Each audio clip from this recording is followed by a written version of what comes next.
You are now listening to the Someone's Favorite Productions podcast network.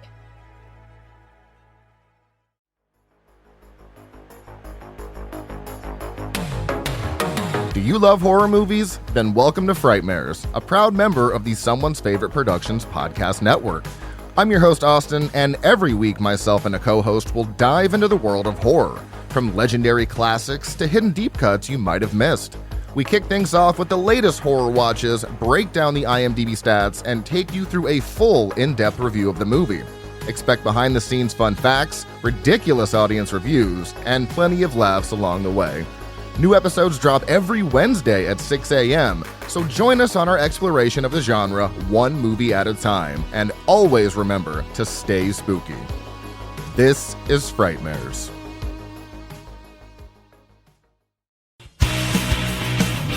Hello there, and welcome back. What is this place? Disconnected. Disconnected. Disconnected. Disconnected. Disconnected. Disconnected. Disconnected. Disconnected. Disconnected. Disconnected. Disconnected. Disconnected. Disconnected. Disconnected. I'm starting to feel disconnected. You have reached a number that has been disconnected. Hey, all. Welcome to the Vinegar Syndrome sales stream on Reconnected. As always, Celeste here with me. Welcome. What's good? Not Jeremy. No, Jeremy. I noticed that. Jeremy's having some technical trouble. He will be here in just a moment. Classic. Wonderful to see you. Incredible shirt. Thanks. You too. Oh, thanks. Yeah, that does feel like your kind of thing. This is one of like 6 Census Fail shirts that I have. They're nice. Probably, well, I don't know. They're one of my most played bands, I'll say that. But, it's just a few albums. So. Well, can't have music talk without Jeremy because he's finally here. Welcome. I like Census Fail. Oh, yeah? I saw them at Warped Tour twice back in the day. I saw them open for The Used and Rise Against a few years ago, and then I saw them on their Let It Unfold You anniversary tour last year. Love it. Maybe year before. Shout out Brendan shouting out my cat. I don't know if you can hear him, but he's pitching a fit outside. Yeah, he is hungry. He's lonely. All right, I'll let him in. We'll see if he's... Should I put on my Census Fail shirt so we can all... Yeah. Ryan, do you have a Census Fail shirt? I don't have a Census Fail shirt. Show's over. I'm Ryan Failed shirt, I guess. Yeah, it's fucked up.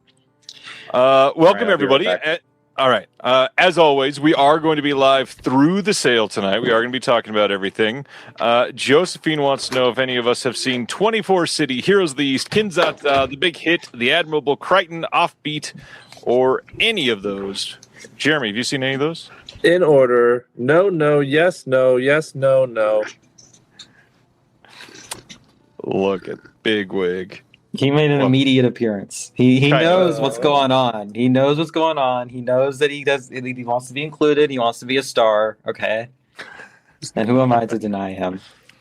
It's a great question. Jeremy, how's work today? I've seen none of those movies. Sorry, Josephine. As you could tell by my late appearance, busy, but here we are. Thank you for asking. Josephine, all the movies you listed, Kinzad's obviously, I'm going to be biased, but I love that movie. Go ahead, Jeremy. For those who didn't know from last time we were on Ryan's show, was it? Started in late January or February? I remember mentioning it on here at one point. I could have swore it was. Maybe. Anyways. Yes, I was unemployed for a little bit and I'm back to work, so thank goodness for that, which means I can spend money during the sale that we are about to be talking about. Yay for bad decisions. What is your job now?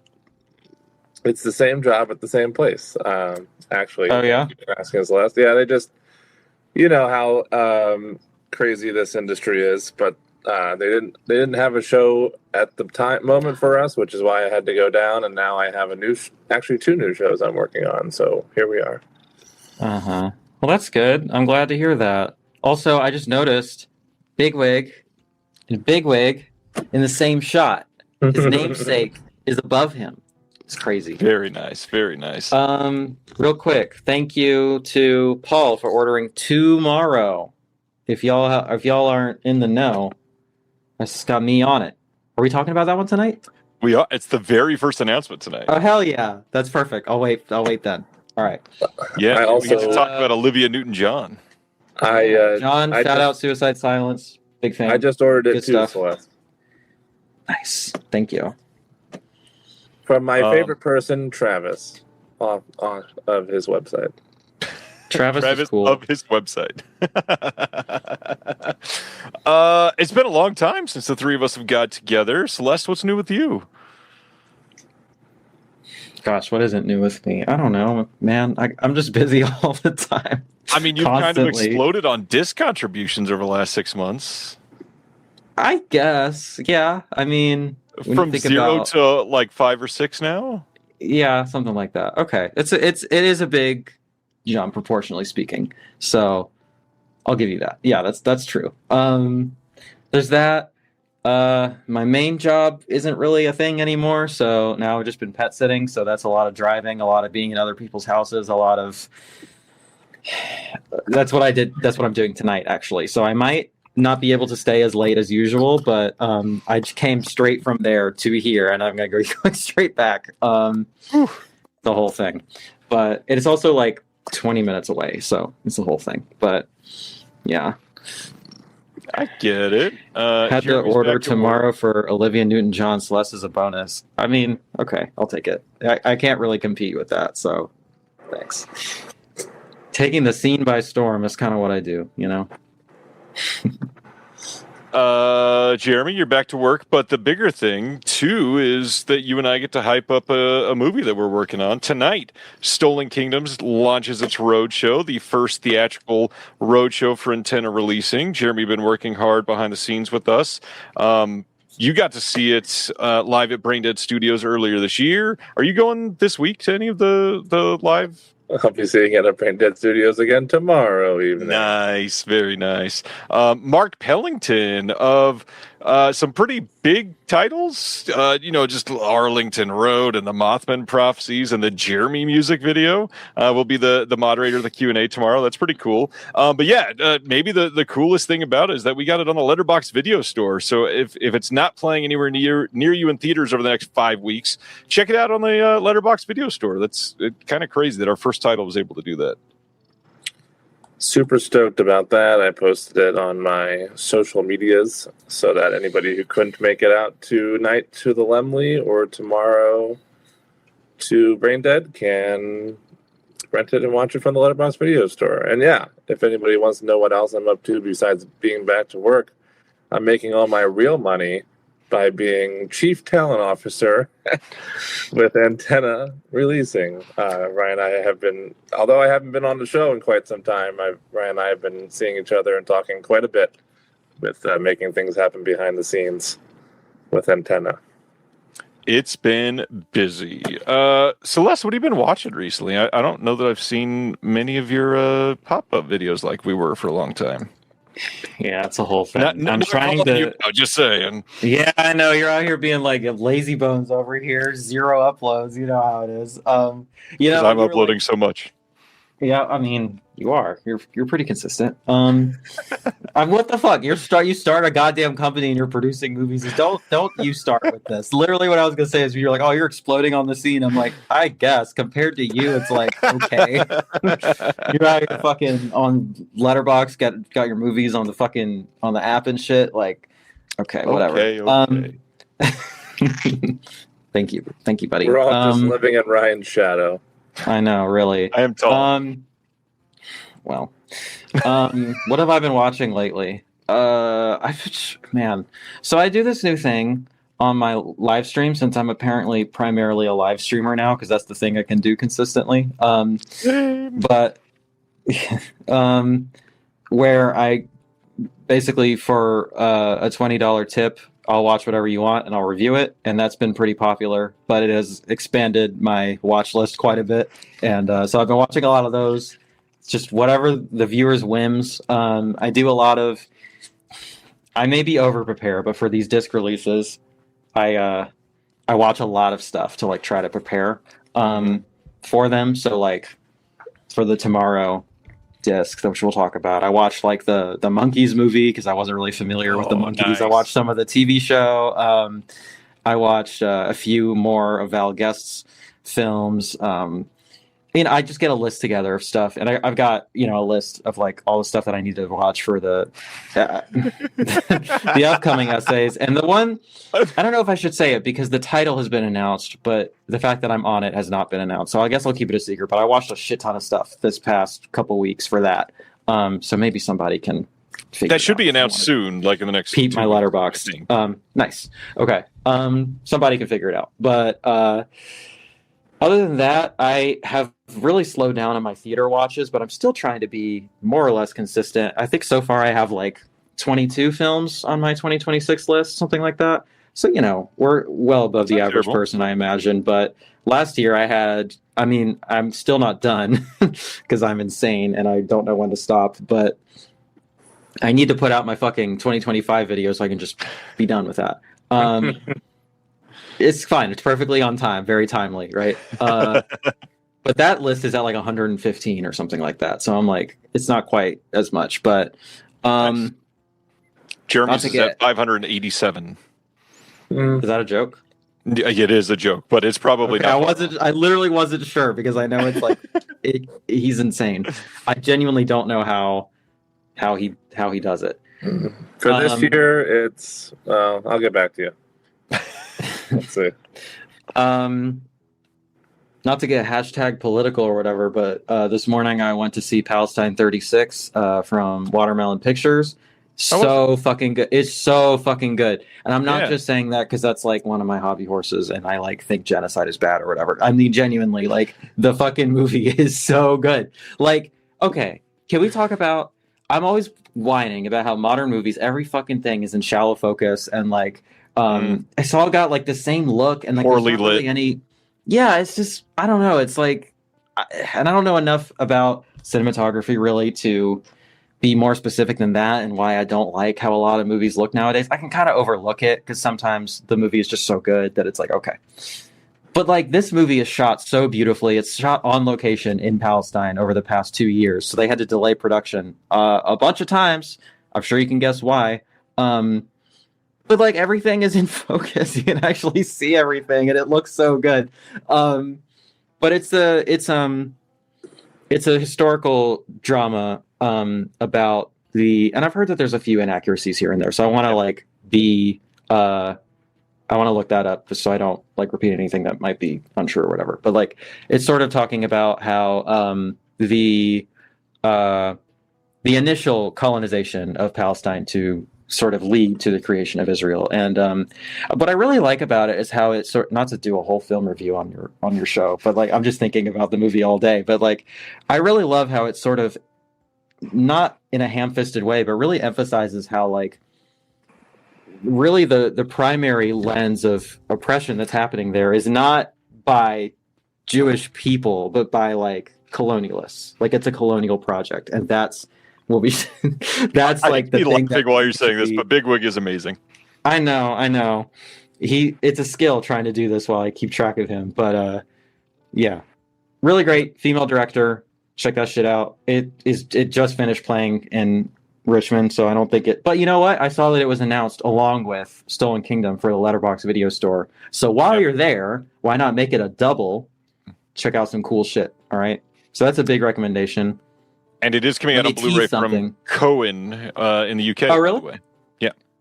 I was hoping. Well, that's really good. Not Cohen. Sorry, Curzon, not Cohen. Curzon. That makes sense. Okay. Yeah. I was also thinking because Watermelon is a partner label, I was hoping that they would do it at some point too. I would assume so.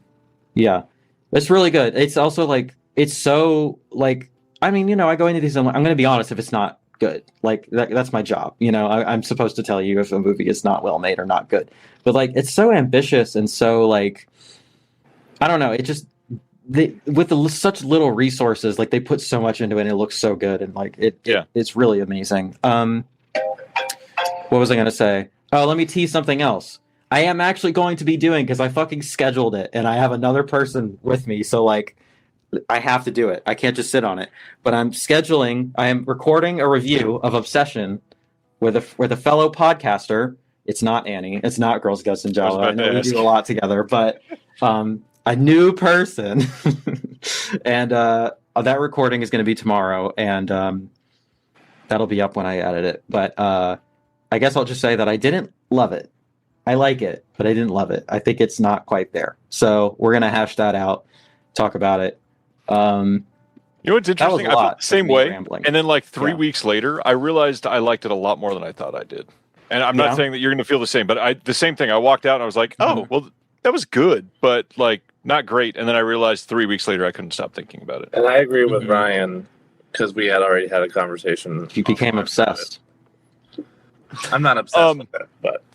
So, well, my fucking algorithm is obsessed with it. I cannot stop seeing content about it, and I feel like it's making me like it less. It is pretty everywhere. In any case.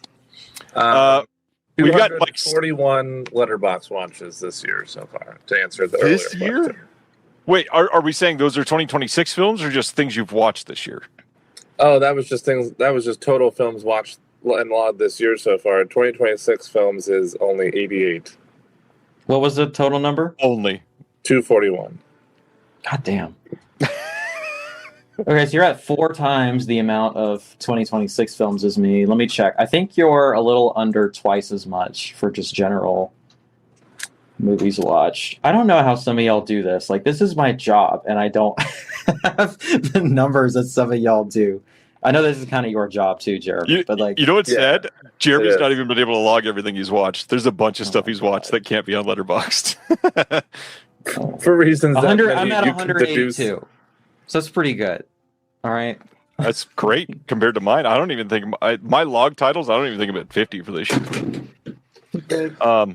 I'd like to emphasize what Dude McMahon wrote a couple minutes ago in the comments, which is it's that time of the year already, which is kind of what I said to Ryan when he reminded me that this was happening this week.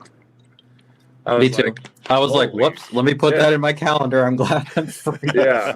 Completely forgot. Flying by. Okay. Anyways, here we are. We got 66 announcements to cover before the sale tonight, and the sale is a good number. It is. It's really close to a great one. Just over 2 hours left until the show, so we're going to try to fly through it a little bit, but I want to see what everybody's been picking up lately. Probably not a ton, just for responsible reasons for the three of us, probably. What have you been picking up, Jeremy? Anything coming in that's that you want to share? Yeah, not a lot. As you said, we already talked about my job, so I'll shut up about it. But this literally was my first week back. So prior to that, I was being pretty tight. But you know what? Hey, since we're talking about have Celeste go first. I'm going to grab something to show. Okay. Go ahead, Celeste. I don't have it right on me, and I don't really want to go get it, but I did cop that new Faces of Death 4K, because that's a sort of, I don't know if I'd call it a special interest, but it is an object of interest of sorts throughout my life, and I'm sort of, it has had a pull on me. I have a Faces of Death shirt. I actually had 2 Faces of Death shirts, and I gave one of them away, but I just couldn't, like, that's such a deranged title to put on 4K, and I definitely wanted to see all the new features, because they look pretty good. I watched it. It looks pretty good. And you know what? I'll tell you, that's a much more grueling experience in 4K than it was on the fuzzy-ass YouTube rip that I watched the first time. I had to look away, like, I feel like way more. I was like, I don't really want to see that, if I'm being honest. Like, it's pretty gross. Especially in the first half, where it's mostly animal violence. Speaking of animal violence, I was about to say that. What a sentence to say that during. Jeremy, you went and got beat something. the shit out of this cat. Wait, I had a real thing to show. Oh, real quick. While we're plugging things, this took a while to show up, but it did. New Wave Video, our friend John over in Australia, buddy. This is why I don't let you in. The people love it. They love my suffering, but you know what? Yeah, hell yeah. Thanks. Did you get to read my essay yet? It's okay did, and no. Okay. Oh no, I not to show bias, but if it's people I really care about a lot, I kind of make it like I have to read this before I even set it down. So, well, thank you, buddy. Well, what did you think? It is quite good, and honestly felt like an expansion of things that you're showing that you can talk about, which I think is really great, especially early in your disc contribution career, which is nice. So yeah, I think that'll set you up for a lot, especially with John. I mean, oh, and by the way, it is Friday in Australia. Happy birthday, John Matthews, the head of New Wave Video. It's his birthday. Nice. Well, look at that. Everybody go buy this for his birthday. Okay, you have to now. But I have an essay in the booklet, as does our friend Dustin Putman. Oh my God, big wig. I might have to kick him out. This movie's really cool. It is a challenging one, and I think my essay will help you with that because I had to watch it twice to really grasp it. But and it is long and kind of a little bit grueling, and it's sort of lo-fi aesthetic and everything. But yeah, that's that and Faces of Death are really I don't have a ton of pickups as of late. So, Mr. Long, Angel Studios presents Faces of Life. Dude, I laughed so hard. That was great. And I didn't realize Angel Studios did that absolutely terrible animated Animal Farm movie that just came out. Right? It was in one theater for I like that there is one studio that I can just immediately see. Oh, I don't need to see. I can skip anything. Yeah. Like it helps me triage. I'm like, oh, that looks kind of it. No, don't need to see it. I think it's already on Tubi. I'm gonna get like super duper high and watch it. No, I'm just joking. That would be fun. No, I'm joking. Okay, I'm kicking my cat out. He's being like a straight up terrorist. So I'll be right back. Big wig is bad wig. I also got the film you were holding up, though I already ran and grabbed something and didn't want to do that again, so I don't have it to hold up like you two did. But I love John, and I love New Wave, and I love supporting them. I have everything they put out so far. So those are two things I got. I did just order the 2 new Deaf Crocodile titles from our friend Travis, from our friends at Deaf Crocodile. As I said earlier, I also went ahead and pulled the trigger now that I'm back to work on the Mars Attacks Steelbook, because I love that movie. Good movie. And what else did I get? Ace Ventura from Imprint. And the thing I went to grab, not a movie, but since you asked what we were getting, things that were coming in the mail, and we're all promoting stuff, and we were briefly talking about music. Hell yeah. Deaf Crocodile. I thought I'd hold this up, which just came in the mail yesterday. My friend Tim Casher put out a new album. Nice. Called it's from his new moniker called Home Phone, which for those who don't know Tim Casher, he's from the bands Cursive and The Good Life, which is me and okay, good. Well, all three of our eras and tastes. He started a Patreon just like the two you have a while back. In fact, today is the 5-year anniversary of that Patreon. So good. I hate to be promoting Tim's Patreon with you two on the everybody go join 3 Patreons tonight. Disconnected, Celeste, and Tim Casher. So he started this Patreon about 5 years ago called Home Phone, where he's sometimes doing original music and also showing like old demos that he never released before from like Cursive albums, and I joined to support him. And about a year ago, he decided to do this experiment on the Patreon with the Home Phone members, where he wrote an album in one weekend. It was Memorial Day weekend, so it was 4-day weekend, so he cheated a little bit. But he literally wrote the whole album in one weekend, 12 songs.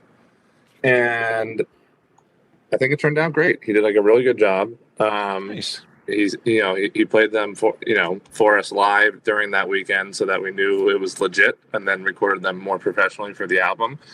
And this album just came out. It's only available physically on vinyl or disc, not for streaming. It's not on streaming platforms. And I would say go support him, and that's all I'll say about it. Nice. I'll do a couple things real quick. VCI, don't get a lot from them, but I had heard that DOA is great, so I really want to check out some more noir. Wanted to share with everybody, these are pressed discs, which from VCI, that is not always a given. And so if you wanted to pick out the noir double feature with DOI and Borderline, check it out. Should be hopefully a little higher quality than normal. Let's say some really great films that you should check out. Legend of the Sacred Stone from Deaf Crocodile, brand new in. Incredible art on this. Here's the back of the box. Really fun movie. It's a glove puppet movie. It is fantastic. And then one that, if you get a chance to see it, you should check it out in theaters. It is playing in quite a few places around the U.S. by a little company called Antenna Releasing. Deaf Crocodile's Black Rabbit, White Rabbit on disc now. This is a Shahram Mokri film, which is kind of incredible, and all of his stuff is great. And then the last two are from Imprint in Australia. We've got Dark Blue with Kurt Russell. This is a 4K disc. Never seen this one. Need to see that. And then the one I'm maybe a little more excited about than that one, incredible cast in State of Grace. Sean Penn, Ed Harris, Gary Oldman. Been a long time. Eager to see that one again. Hell yeah. Real quick, Terry Talks Movies asked if they could steal my commissioned review idea. It's not even my idea, so yeah, go ahead. That was a viewer suggestion. And it was a really good one, so go for it. Gentry Austin, shout out Sin Syndicate. Everybody should go subscribe to the Sin Syndicate podcast. What is actually the difference between a press disc and a BDR? Explain to me like I'm 5. Well, a couple things.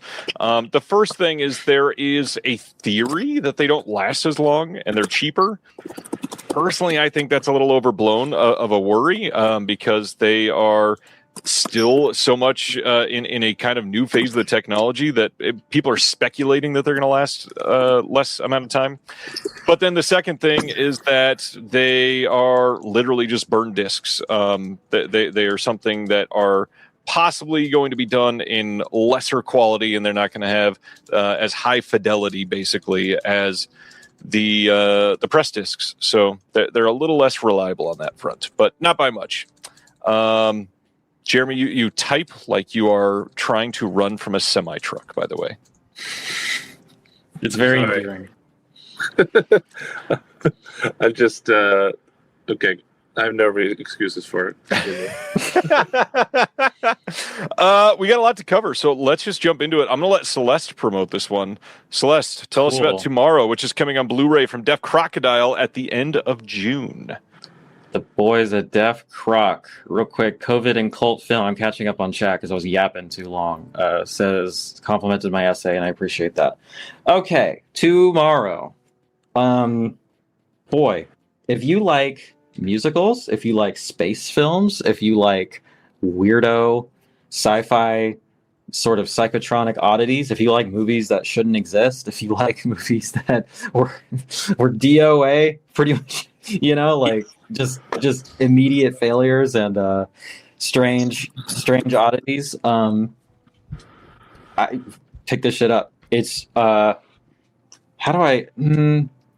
it is good. It is good, but it's also like good in the way that it's also kind of endearing because it's trying to be something. Maybe shooting above its pay grade a little bit. It's clearly like a strange vanity project, and I don't know. I find it to be fascinating. I think the soundtrack fucking rips. Okay, I listen to it quite often. There are a few songs on it that are genuinely like bangers and total earworms. But essentially, this is about a sort of it's like a multiracial, multigender sort of youth political rebellion sort of like pop rock band. And they're popping off on a college campus, and the people at the college don't like them, but also there's an alien race that is dying, and they can only live off of the particular vibrations generated from a brand new musical instrument created by what would you call him? He plays that instrument in the band. I don't know. But that guy, it's like kind of like a synthesizer sort of deal. And so they beam them up into space, and it's like a whole thing. All right. This movie's crazy, and I think it's going to stay with me the rest of my life. I love it. And I think this is the hardest I've ever worked on any piece of film criticism I've ever done. So Check that shit out. Jeremy, It's I'm really, really proud of it. I I'm still narrated, recorded, and edited the whole thing myself, which was a new thing for me. So, yes, thank you to the people at the Tonalizer. He is the Tonalizer in the band. Thank you to the people, the boys down at Deaf Crocodile for trusting me with this one. Yeah, it's pretty fucking dope. So, and there's other cool. Oh, you know what? Too, the director Val Guest, he did a bunch of dope ass Hammer movies, not like the horror ones, but like a lot of their war films that are really, really good. So when I was asked to do this, I was like, oh shit, I've seen a bunch of these and they're really good. So this is definitely a curio in his filmography, but also he did the Quatermass movies too. So he did do some of the horror stuff too.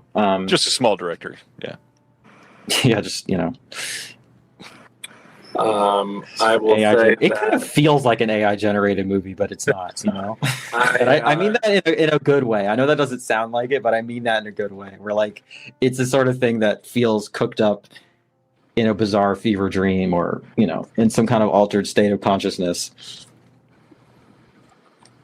Jeremy, I'm a simple man. I see Deaf Crocodile and I order. Mm-hmm. I proudly am still Deaf Crocodile complete.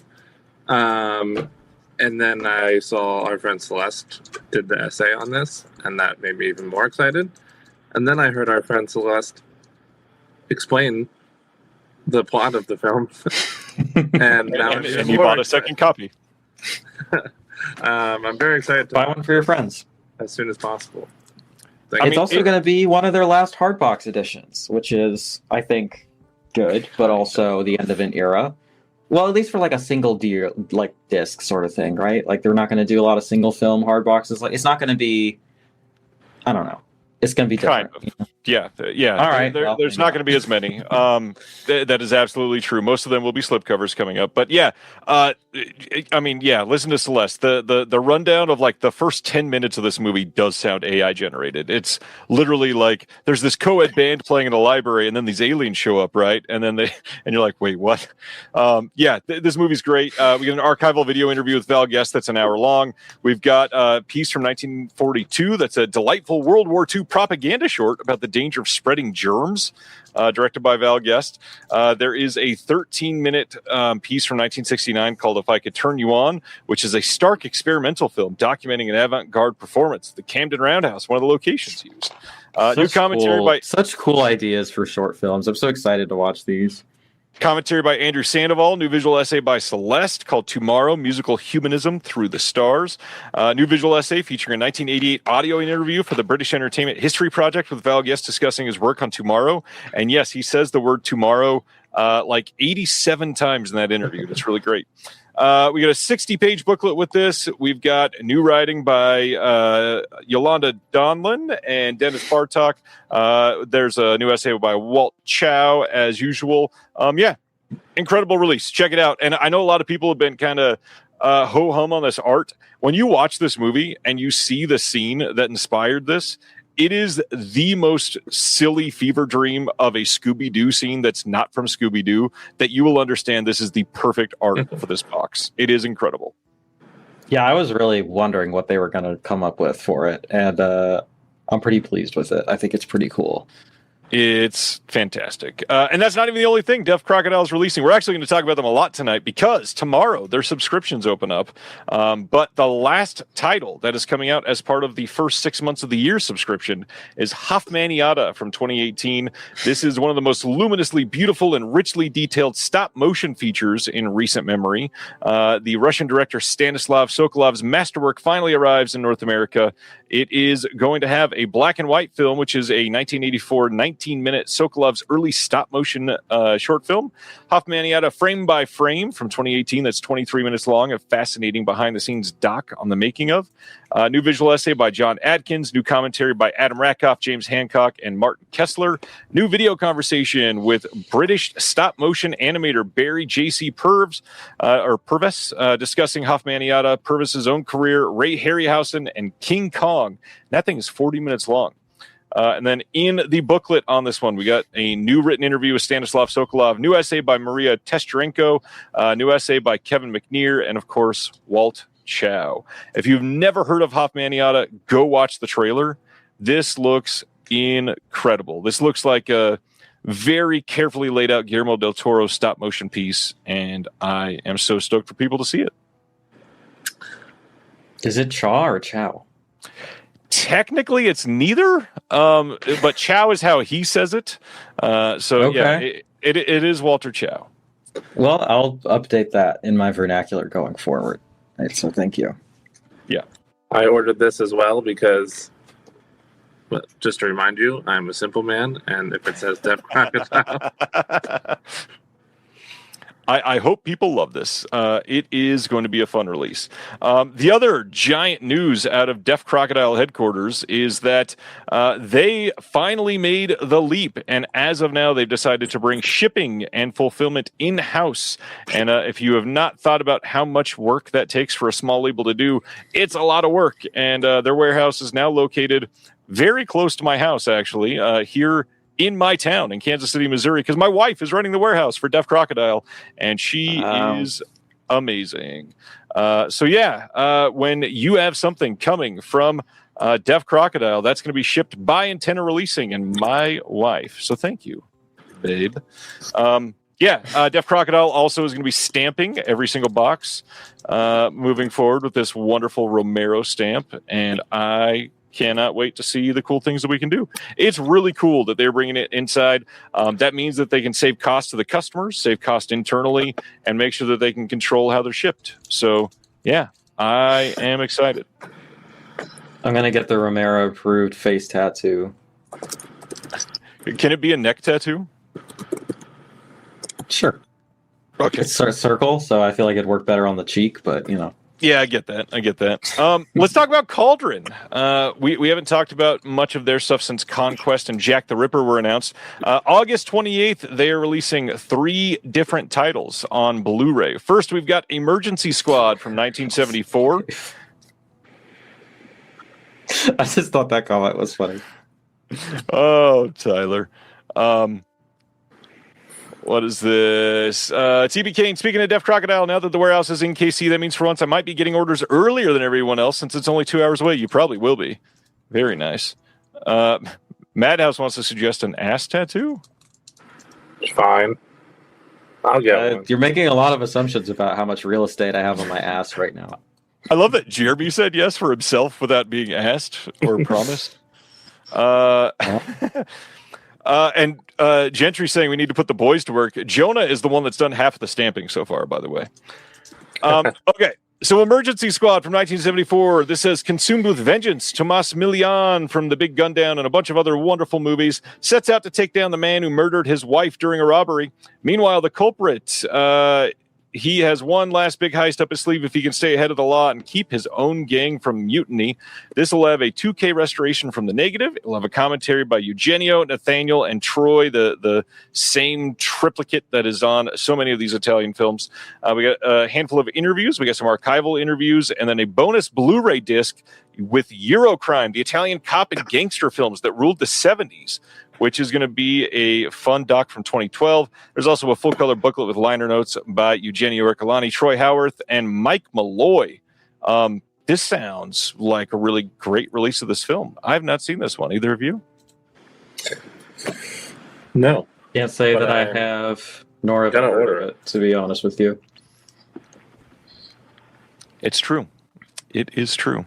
Cauldron is another label I'm actually complete on, and I haven't ordered their 3 new announcements yet, but I will be soon.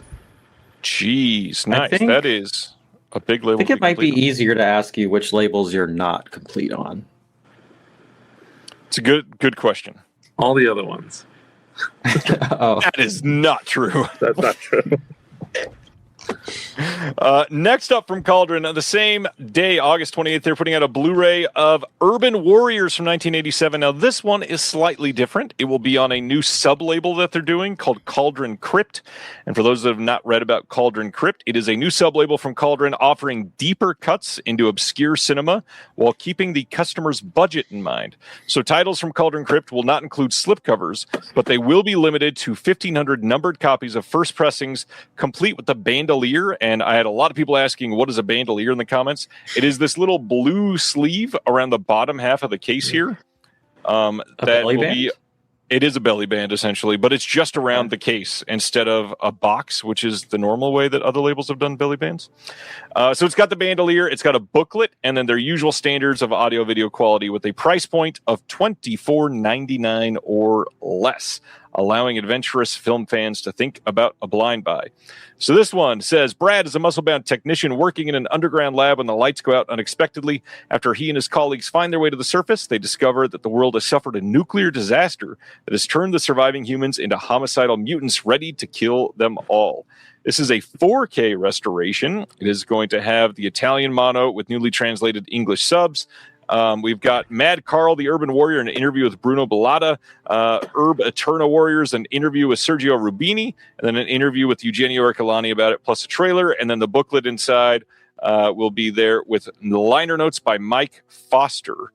How do we feel about budget price points for blind buys being stuck at $25 or less? Sounds about right to me. I don't know, man. Everything sucks. Everything is terrible. Everything's expensive. What are you going to do? It's true. I think antenna releasing can do better than that. I think we should make sure that we can before we promise that. But we're definitely going to try. It's certainly going to be pretty close. Yeah. Madhouse, it is not a J card. A J card goes all the way. In fact, a J card is what is on the Deaf Crocodile releases because it is in the shape of a J. It goes all the way down and then sloops up around the front. A bandolier is literally just a circular band around the bottom half. That's why it is not a J card. I have some behind me from these indicator sets. I'm not going to pull them down because it's a very tenuous sort of Jenga block situation I got going on here, but it's that. It's like a belt. I have them. You just have to imagine it. Yeah. Well, you don't have to imagine it. You can see it, but I can't demonstrate.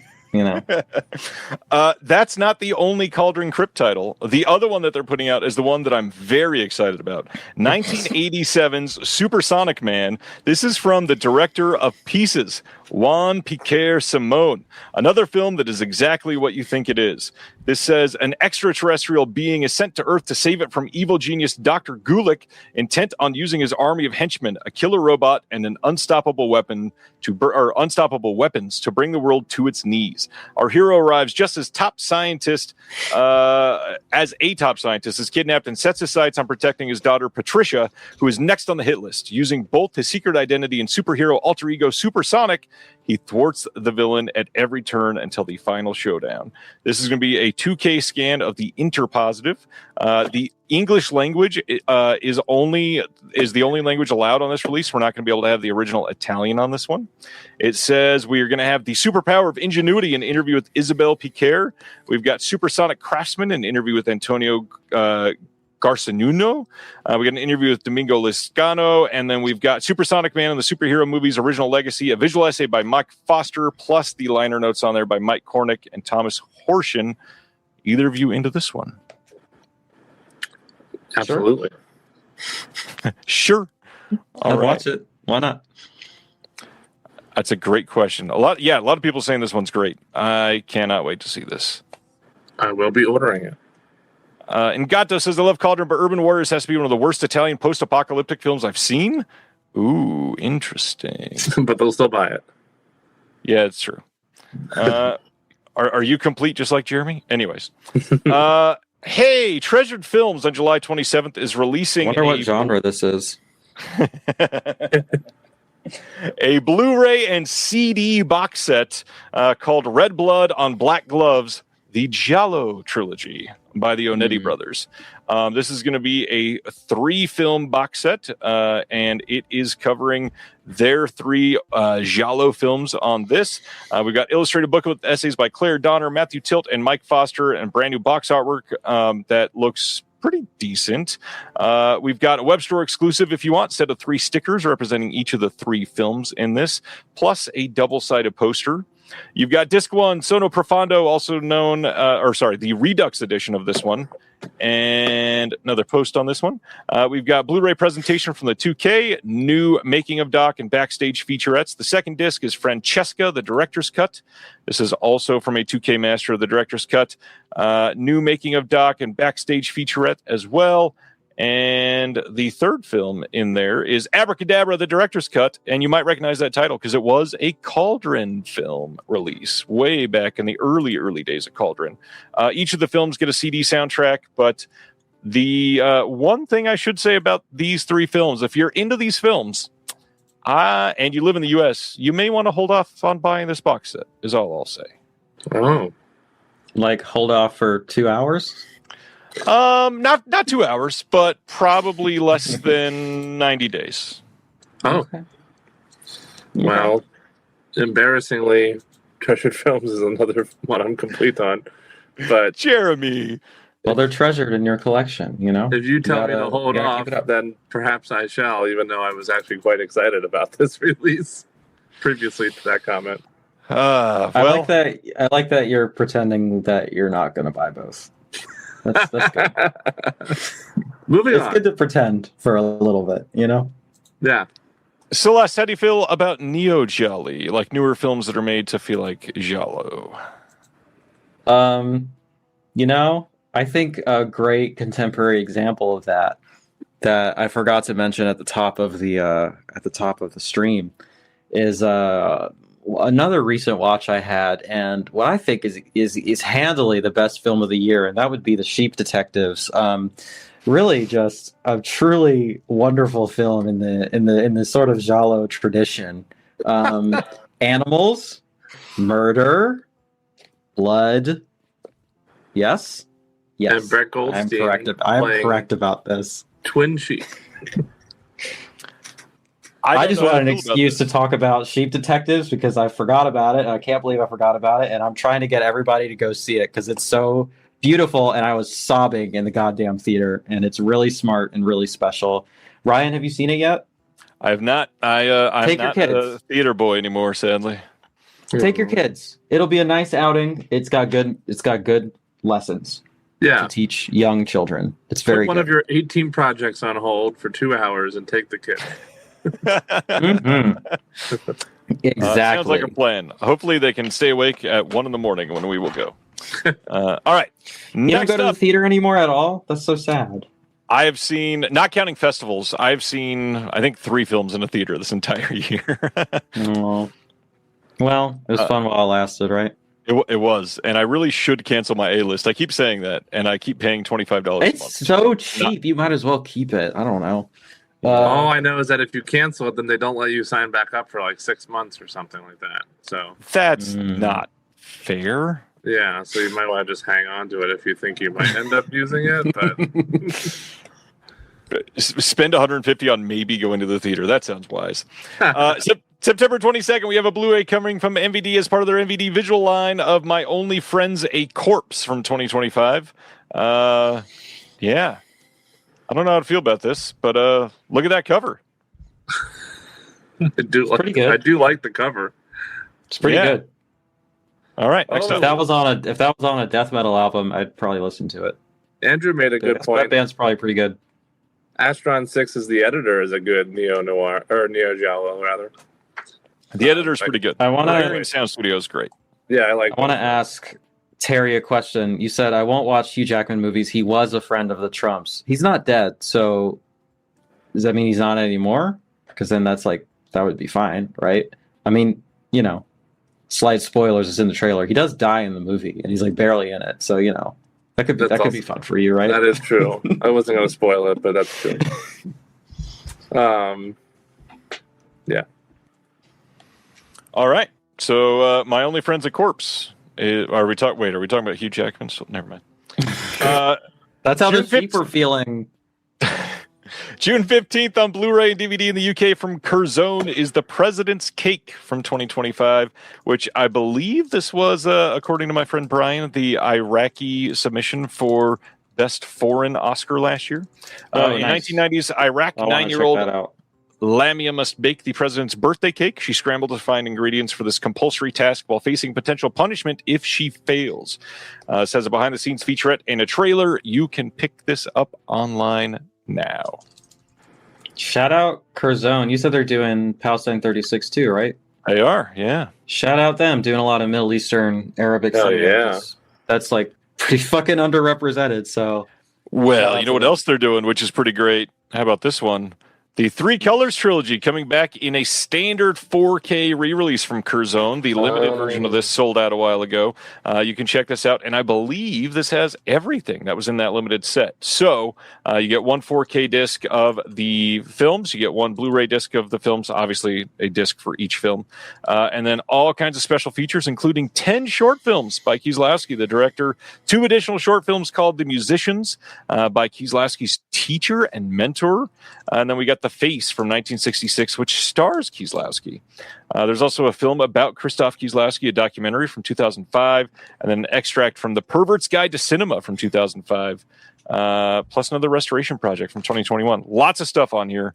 Pretty. I'm mad that Slavoj Žižek, however the fuck you pronounce that guy's name. I'm mad that he thought of The Pervert's Guide to Cinema first, because that would have been a great series for me or something. Whatever. This is obviously the one to get over the Criterion, right? I mean, that has 100% on it. Like, what's the price point comparison?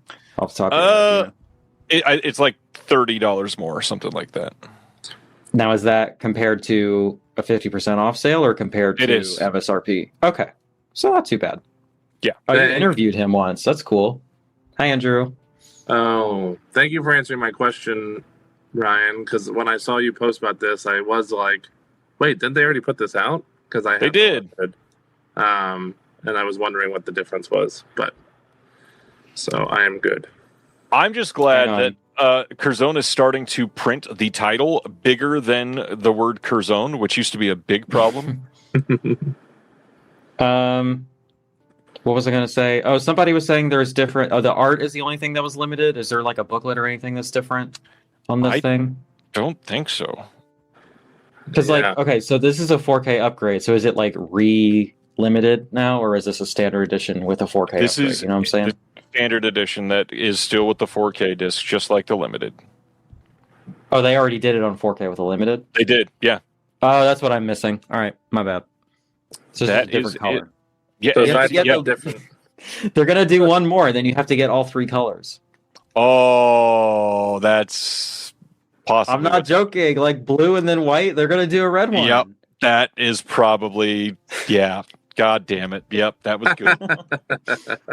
I think Celeste got it. Yep, you win. We figured it out.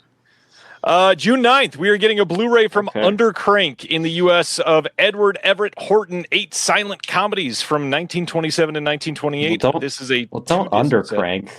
Nobody wants that. Don't overcrank either. Yeah, you gotta come on. This is actually an HD upgrade of a DVD release that they did like 7-ish years ago, I think. This was, I believe, a crowdfunded restoration back then, so now they're just putting it out on HD finally. Ben Modell and Undercrank does a lot of great work. Check this out. They got some bonus features on this and 8 different shorts. This looks fun. Sure. Okay. I don't like the artwork. It makes me uncomfortable. Oh, really? I actually love a lot of the artwork from Undercrank. I don't know why. No, it's fine. I don't know. I'm feeling time. Feeling the air, you know? Fill in the air. Let's talk about the Cop and Blue Jeans then. What a title on this one. July 28th, Blu-ray from Raro of the Cop and Blue Jeans from 1976. This has an audio commentary by Rachel Nisbet. Isn't this just the most generic Italian titled film you've ever heard of? Cop and blue jean. You need an animal in there to really get it. I don't know. Cop and Blue Jeans with an iguana. Wait. Yeah. The cop and the blue iguana, perhaps. The cop, a monkey, and a pair of blue jeans. That's better. Well, Who look wins? at that. The writer in the room. All right. With my heavy keys. Mm-hmm. Yeah, that proves everything. All right. next up, oh wow, Instagram is hiding the cover of that possibly. I wonder why. So I'll just zoom in right here since they don't want to show it. I am quite curious to hear Celeste's take on Kino Lorber re-releasing Triumph of the Will. And this is the Leni Riefenstahl film that is literally, it's called a documentary. It is basically just a speech being told by, and it's got some bonus features on here. It's got some contextual extras, maybe not quite enough. How do you feel about Triumph of the Will being released brand new in 2026, Celeste? I support it. I think it's a good idea. I don't think we gain anything by like sweeping this under the rug or whatever. I think that actually right now we could really do with a lesson in how propaganda and images are really powerful and influence people and influence people's behavior and the things that they believe sort of subconsciously, because I think people are walking around thinking that they're immune to this sort of stuff. And I think we're seeing in real time that that's super not true. And, I think this would be good for educators to have on hand. I think this would be good for film historians to have, for just cinephiles in general to understand. Okay, now you're getting me. I mean, you asked, so I feel okay with it. Here's the thing that's been bothering me lately. How we like to pretend, and I haven't seen this, okay? So don't come at me if this is a bad opinion or whatever. What I've been told is that this is a pretty much like a masterclass in filmmaking with like a horrific subject, right? That's what I've been told. Maybe some of her other films, that's more accurate for her. I'm not sure. But I don't like this trend that we have where people don't want to admit that bad people make good art, or that good art can be made with bad intentions. I think that creates a lot of cognitive dissonance and a lot of like intellectual dishonesty in people, where they're like, oh, well, it lets people off the hook, because if you believe that only bad people, or like if you believe that bad people cannot create good art, then if you like something made by a bad person, then you're going to justify the things that they've done, because then that fucks up your whole worldview, right? So I think it's important to see examples of like straightforwardly bad ideas being presented in good craft. I think that that's a useful exercise in people thinking critically about the art that they consume and the ways in which they engage with it. And I saw that there was a decent amount of scholarly features on here, which I do think is necessary. I think if you just put this out, now you're in trouble. But if you've like hired film historians and like people, regular historians, people who could talk about this and contextualize it, I think that's really good. I think that that's good that there is a space for scholarship on this sort of thing to be generated and to exist. I actually saw this come up organically in like a completely different group that I'm in for just like atheists and leftists or whatever. And like, they posted it as a joke and they were like, haha, do you think this is going to have bloopers and behind the scenes and stuff? Because like, this is a group of people who has no idea about contemporary Blu-ray releases and stuff. And I just like left a comment where I was like, I know you meant this in jest, but here's the list of the special features. And like, actually there's a lot of important scholarship happening in contemporary Blu-ray releases. And like people in that group were like, oh, I didn't know that, or like appreciated that. And so like, I don't know. I think that this is a good, that's my rant. I think it's good. So I will say you can't be against fascism and block art from being released. That is like the most obvious thing to say here, obviously. The other thing I will say, while there are some things on the disc, there's an audio commentary by Anthony Slide. There's also an essay by Francine Prose. The only other things on the disc are 2 more propaganda films. There's really not that much on the disc. The other thing that I will say about Leni Riefenstahl, though, is that last year they did release the Leni Riefenstahl doc about Riefenstahl, which does paint her in a really kind of terrible light. So while I do think that this should be available for people to learn from, I also do think it's kind of weird that Kino is likely going to profit off of this public domain film. I don't know. I hope the people who did work on it got paid and that funds it. And like, I would say probably more should be there, but like, I do think, I don't know, man. I feel like the alternative is people watch this on YouTube and then they read the comments. I can't even imagine what that looks like in the year of our Lord 2026, the comment section on something like this. I just think our information economy is so bad that something like this being packaged in something that is thoughtful by design and has like scholarly contextualization. I mean, a full audio commentary is going to be a good amount of contextualizing, you know. Hopefully, if it's good. I do think it. Maybe I hear you that they could have done better. I hear you that I don't know. I do think that this is probably. I do think people need to see this kind of thing and engage with it and listen to smart people talk about it. I think that that's probably a good idea, and it looks less. It looks like a better option than the Synapse one that was out. I remember seeing that one on Amazon, and the artwork was like a film they don't want you to see or something. And I was like, "What the fuck is this? Like, what are we doing?" They're like marketing it as an exploitation film as opposed to a historical artifact. So I do like that there's some kind of correction happening here, right? I agree there. Yes. The only other thing I will say is I wish when they announced it, they also announced that a portion of the proceeds from it would be going to some sort of indicative charity or something. That's good. I'm maybe somewhere all of it, but that's good. Somewhere in between you guys. The big thing that I thought immediately someone then said in the comments, which is that I feel like the sad thing is the people we need to see it are not buying Kino Blu-rays. This is true. Most of them are not buying Blu-rays whatsoever. I don't know, man. The average fucking comment section in like, not to throw this person under, but like Jeff Rosso, you know, he's got like a big platform. If you look at his comment section, he's got mad fucking conservatives following. There's a lot of right wingers there. To his credit, he shits on them all the time, but like, I think we're in a nice bubble because Ryan has done an excellent job of curating the space. But there's a lot of shitty people that buy Blu-rays, and you know what? I think some amount of people might end up with this in their hands and might, or even like, I really do mean it. Like even like thoughtful people who are not Nazis. All right, that's a pretty low bar, but like people who are not Nazis still could use an exercise in thinking more critically about the media that they consume and the filmmaking as a process of conveying ideas and creating propaganda. I think people just think of movies as entertainment and that's it. When it's like a very, very political medium and political process, the creation of a film, right?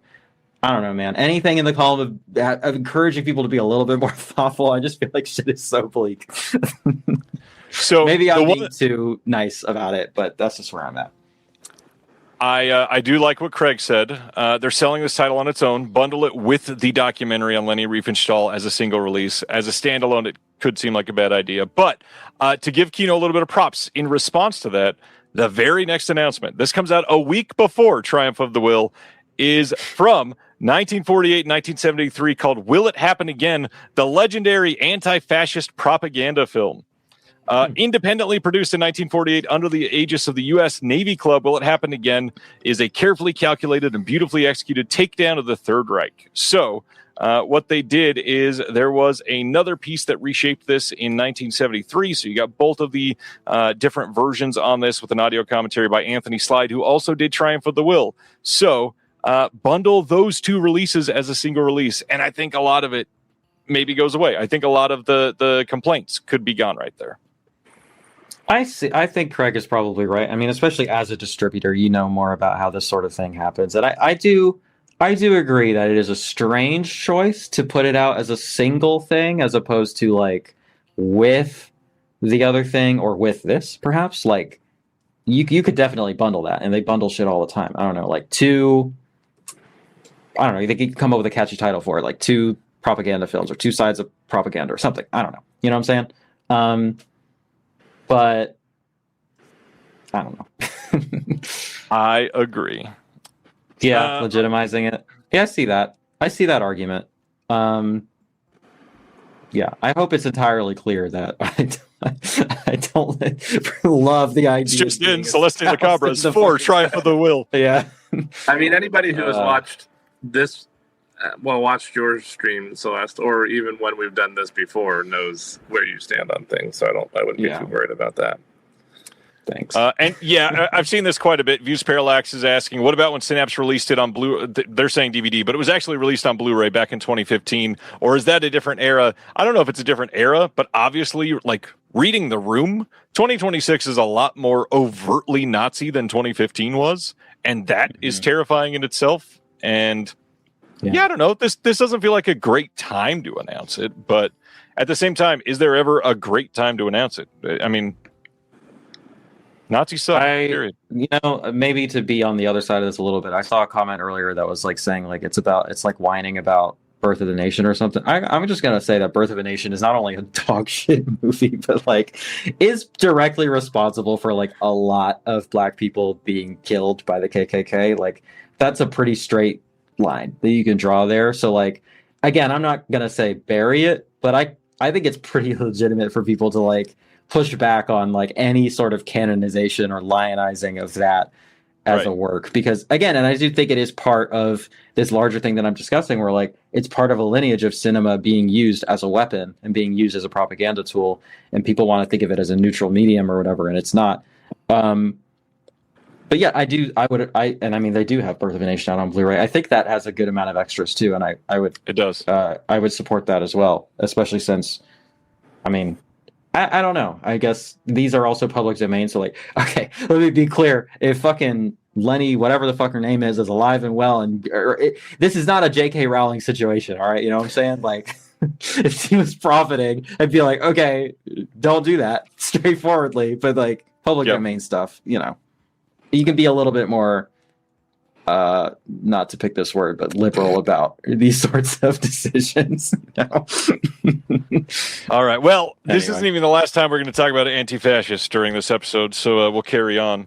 Did you see Parallax's comment? I'm just trying to picture somebody at a college party getting super high and putting on Triumph of the Will. I mean, you can see that. No, just go to any one of the Ivy League schools right now. Yeah, I could see that. That was a depressing comment. All right. Next up is, sorry, Elvis, July 28th, a 4K coming of King Creole from 1958. This is a 2020 Talk about HDR.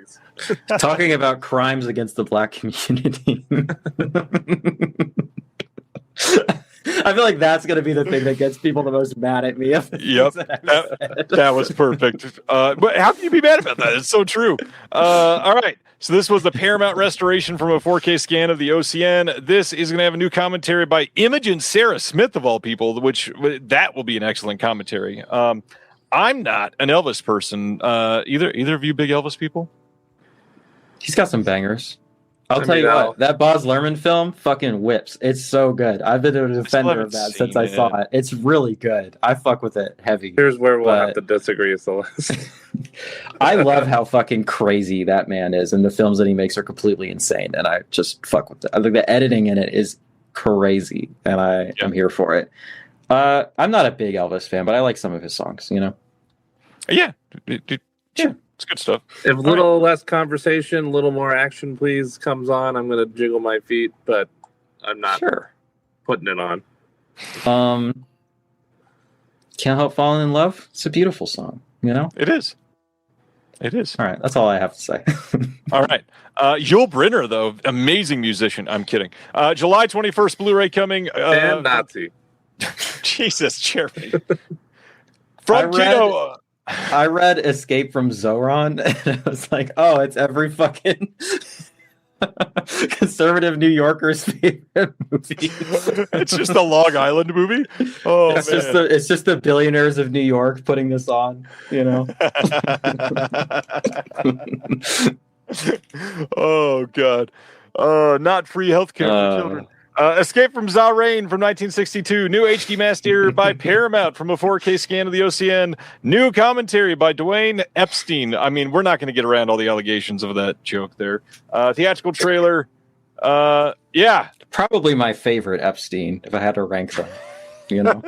I like Michael J. I like Mike, too. I literally can't think of a third one, so if there's another one, don't get mad at me. Most people wouldn't know Mike. It's a personal friend of Ryan's eyes. Ryan said, Kino delivering the hits for the kids. Yeah. Oh, boy. All right. That's enough Yul Brynner. Speaking of hits for the kids, The Maverick Queen from 1956 coming on Blu-ray on July 21st from Kino. New HD master by Paramount from a 4K scan of the OCN. We also have a new commentary by Dwayne Epstein. Look at that. He is getting there you go all over these discs. Barbara Stanwyck in this one. That's a big draw for a lot of people. I think this had she's another cool. Blue release at some point. I can't remember if it was Twilight Time or Olive or somebody. Next up, also from Kino, is The Love Trap from 1929. This is on July 14th. 4K restoration by Universal on this one. It is from the 35mm nitrate print that was provided by the Weiler Estate and the UCLA Film and Television Archives. Audio commentary on this one by Jason A. Nye. Celeste, you watch many of the silent era films like this? You know, I've seen my fair share, but I struggle with the pacing on them. And a lot of the times the quality on them is so rough. But I like, a fair. I will say I have a bit of a bias against them where it's a harder ask for me to watch one, but that's a me problem and not a silent film problem, to be honest. So he didn't ask me because he already knows that I know the answer. Yeah. Jeremy only watches this when he's high in a college dorm. Not to bring back this topic, I'm just catching up on chat. And I saw that the disc cover is probably illegal in Australia. We've banned Nazi symbols. That's interesting. Is that why I wouldn't let you show it, Ryan? It could be, literally. That's an interesting strategy. I don't know. But then you decided to zoom in on it. Cool. I did, because I get around things. By the way, my channel is canceled again. Wait a minute. All right, here we go. Next up. Man, this is going to be a weird run of a few Kino announcements here. So July 14th, they're releasing a DVD only of Two Pianos from last year. This has a trailer on the disc, and fans of Charlotte Rampling might want this one. But yeah, DVD only. And that's not the only one. They're also doing Omaha from last year. This is on DVD only on July 7th, which is, I can attest, an incredible film. I don't know if anybody has seen this one other than myself and Jeremy. Great movie. I love me some John Magaro. But then a third one, Magic Hour, which is being toured around with Sean Baker right now. July 28th on DVD only from Kino Lorber. This one is a brand new film with David Diggs. And they're only putting these out on DVD. What and Mark the hell are they thinking? I don't know. To answer it's Ryan, unfortunate. Not you, Ryan. New World Podcast, Ryan. I am not Kino complete, and the fact that they're only putting out Omaha on DVD makes me so angry that I will never be Kino complete. I don't understand what on earth the logic is about putting out a brand new movie that was in festivals, including Sundance, where Ryan and I saw it with John Margo, and that it's that good of a movie on DVD. I understand releasing it on DVD too, so that people, your grandma can also buy this. That's fine. Release it on DVD, but why would you not put it out on high definition as well? I do not understand it. Yeah, you're putting out fucking Ice Cold or whatever on 4K, but you won't release Omaha and Magic Hour on Blu-ray. I'm so upset. Yeah, I haven't seen any of these, but I generally agree with what you're saying. That extra is looking pretty slim too. Well, yeah. I mean, I guess the trailer is an extra. You don't have to put that on there, but like, what's the extras on Omaha? Just trailer. I'm so angry. Well, it sounds like somebody is it's ripe for being picked up for HD distribution in Region A land. Perhaps. Oh, we've been trying new extras that could be commissioned. If we had not already been trying, I would say you are correct. However, Kino is not letting that shit go. They have the rights, and they're just going to sit on it and do nothing. Oh, they have the rights for HD, and they're not putting it out. Yeah, Jeremy tried for a couple months prior to this Kino announcement, even. And that's not the only one. Last year they did Love Brooklyn, which I also loved. Did you see Love Brooklyn last year, Celeste? No, that one did play, and I just couldn't get around to it. It was one of those, like, it's in for 4 days or a week or whatever, and I just couldn't make it happen. I was really humbled last year because I was like, I'm going to see everything this year. It's just not possible. There's so much shit. Not even if you don't live in New York or LA, it's like oh, like we don't even get that much stuff. And it was like, I literally cannot keep up with this. Like, it's crazy. But that was one that I wanted to see. Yeah. All right. Next up, another one, DVD only, July 7th. Wow. This one is from Redemption through Kino Distribution. This is a Mondo-style film in which a psychiatrist explains to his students several stories of sexual deviancy. Each vignette begins with the doctor citing a fact-based newspaper magazine story of abhorrent sexual behavior.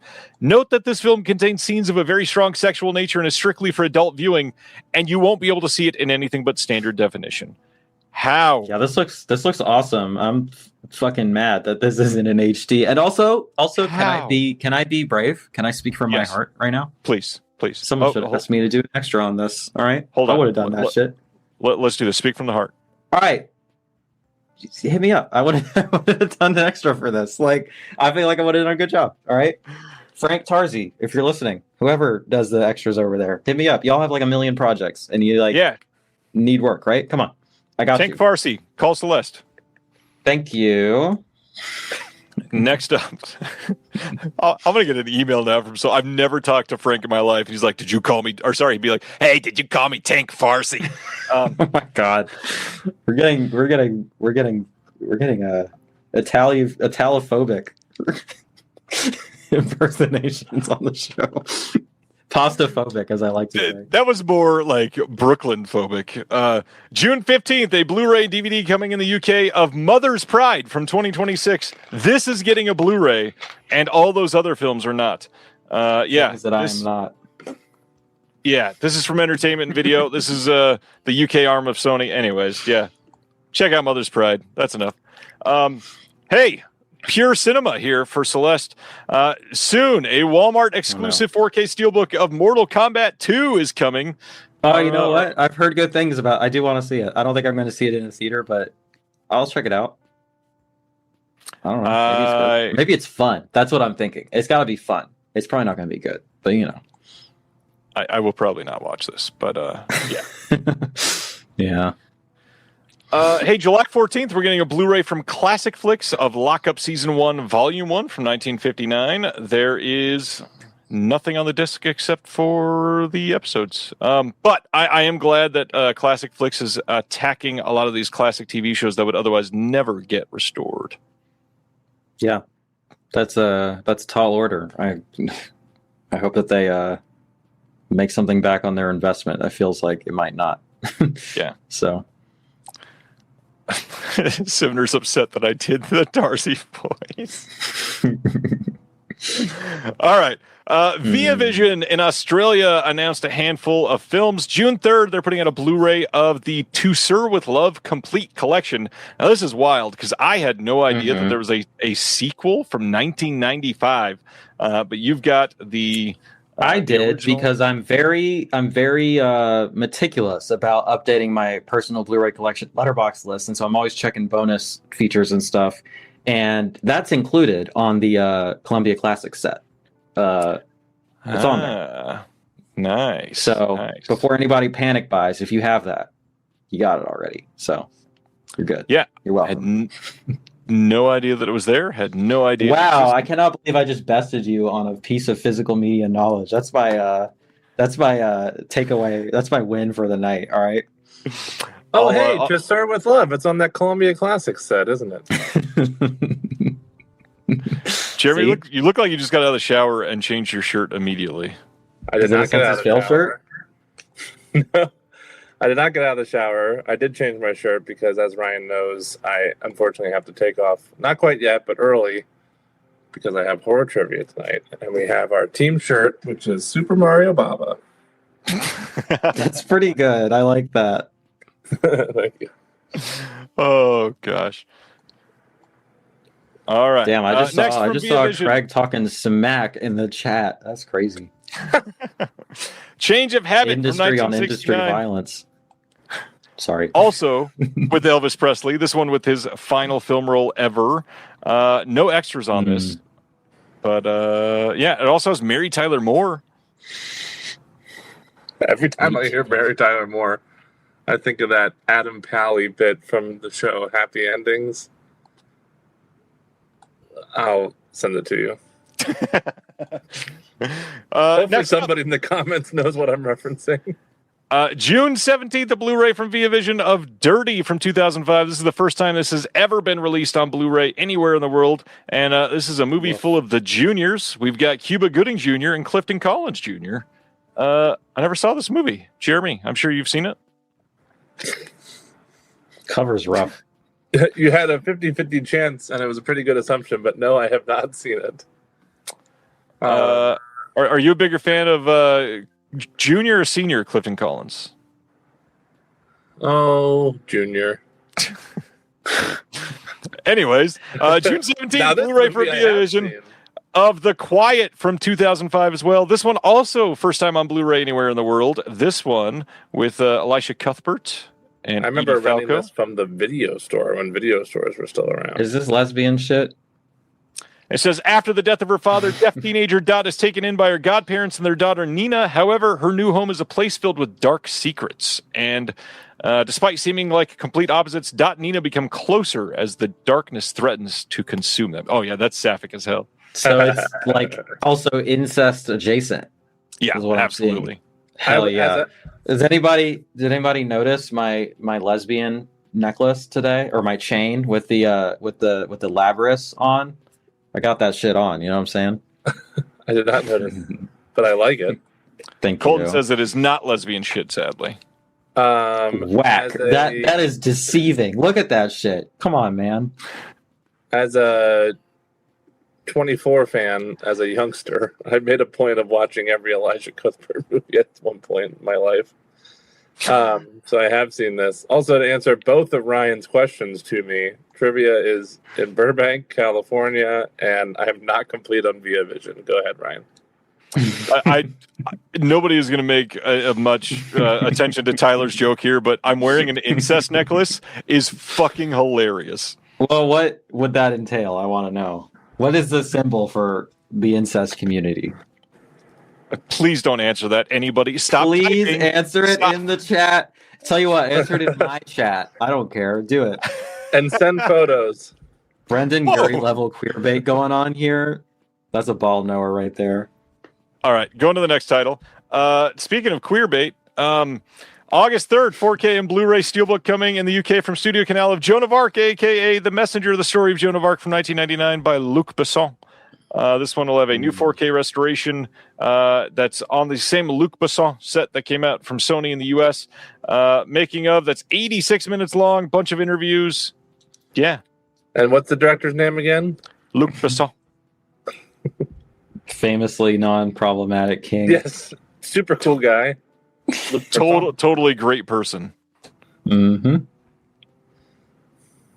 All right. Oh my God. Wait, who is that in the lead role? Is it Mila Jovovich? Is that how you say your name? Is that who that It is? is Mila Jovovich. Okay, cool. John Malkovich is also in this. And, Mila Malkovich is also in this. Faye Dunaway, Dustin Hoffman, Vincent Cassell. Great group of actors working with Luc Besson. Besson.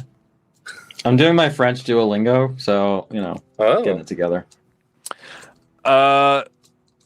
July 14th, there is a 4K Steelbook from Paramount coming of the movie Crawl.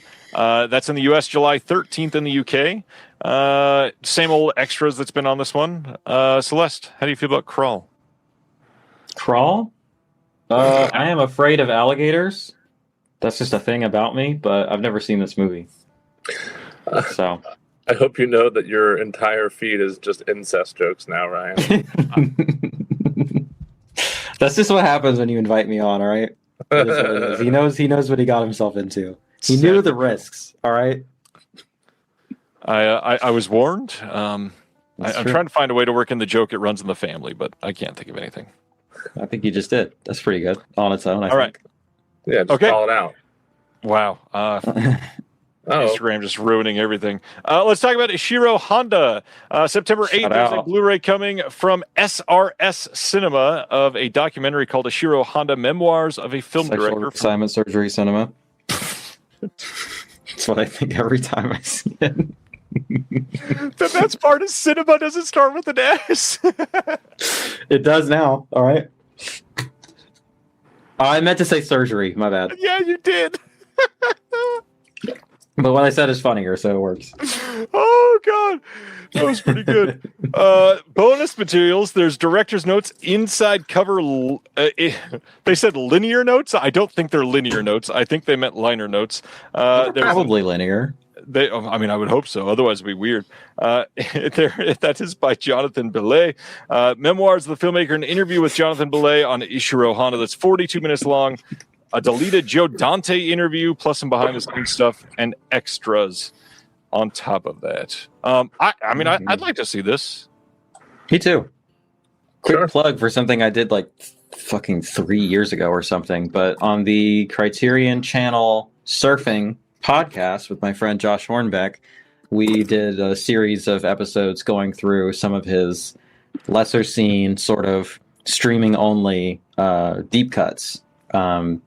So we did like Matango, and we did Rodan, and it's the stuff that's only available to stream on the Criterion Channel that doesn't have disc releases yet. So check that out. It's pretty good stuff and some cool movies. So this is one of my favorite directors of all time. So yeah, good stuff. I don't really love a lot of SRS stuff, but this seems like one I would not mind getting. August 7th, MVD is putting out the film Pretty Ugly, the story of the Luna Chicks as part of their MVD visual line. This is from 2023. I have never heard the Luna Chicks at all, I don't think. Celeste, is this something you're familiar with? I think they played Riot Fest a couple times. Maybe one of the years I went. The name rings a bell. Something like that. Yeah. I don't think I've ever listened to them, to be honest. Probably like a Riot Girl type band, right? I would assume so. Yeah. Oh, they're like from the 80s. This is like legit stuff. Okay, yeah. Are we echoing on Jeremy's microphone now? Hey, I think so. You're echoing? For just a moment, at least. Oh. Testing, all right. testing. Hello, echo, perhaps. Oh my God, I'm so good. excited about this release. July 27th, there's a 25th anniversary limited edition and standard edition Blu-ray and DVD release from Curzon coming of Amelie from 2001. Just for the record, this will not get a 4K release, as stated by the director, on top of the original elements being thrown out. This will be the best this film will ever look. There is nothing that they can do a 4K restoration of. Plus, I just love the artwork. Yeah, it looks pretty incredible. This will have a rigid book box featuring the design inspired by the prop from the film, an O-ring featuring new artwork. We get a 100-page booklet with new essays, storyboards, maps, and other archival materials. A board game inspired by the film, including a dice and pawns. There is going to be a double-sided poster featuring the original and 25th anniversary re-release designs, 8 gnome Polaroid stickers, a concertina postcard, and a bunch of new extras, actually. Well, at least a couple that are new. We've got interview on the 25th anniversary of Amelie. All the extras, I think, that were from the previous releases. And this will probably be the best release of this film. Jeremy, you love this. Anybody else? This is actually a big blind spot for me. I've never seen this. You and me both, Celeste. Never it's not Amelie in my life. Jeremy, any thoughts other than your keyboard needs greasing? No. Okay. I just I love Curzon's work, and this is no exception, and I love this movie. They're all right. Oh. I gotta get into Curzon. They're good. I just wish they would do things like subtitle all of their films that are in English, which they don't always do for some reason. Sure. I can't hear films I can't read. Next up, August 11th. People don't get to watch movies. It's true. You're not allowed to, especially in England. Skill issue to hear better. I want you to know that I've been purposefully typing very softly ever since the beginning of the show, and it has reduced my productivity greatly, and yet somehow people are still calling me out. Your keyboard is calling yourself out. All right, so this one is interesting to me. August 11th, we're getting a 4K in the U.S. from MVD as part of their MVD Marquee collection of Scorsese's New York, New York from 1977. This came out from Imprint just last year in a big Blu-ray box that was kind of expensive. I think it was like one of their like $90 box sets, and it was a big deal because I believe it was the first big release of this film, and a lot of people were thrilled with it, but wondering why it wasn't a 4K release. Well, here comes MVD of all labels to the rescue. Very interesting that they were able to get this. I'm shocked this wasn't Criterion.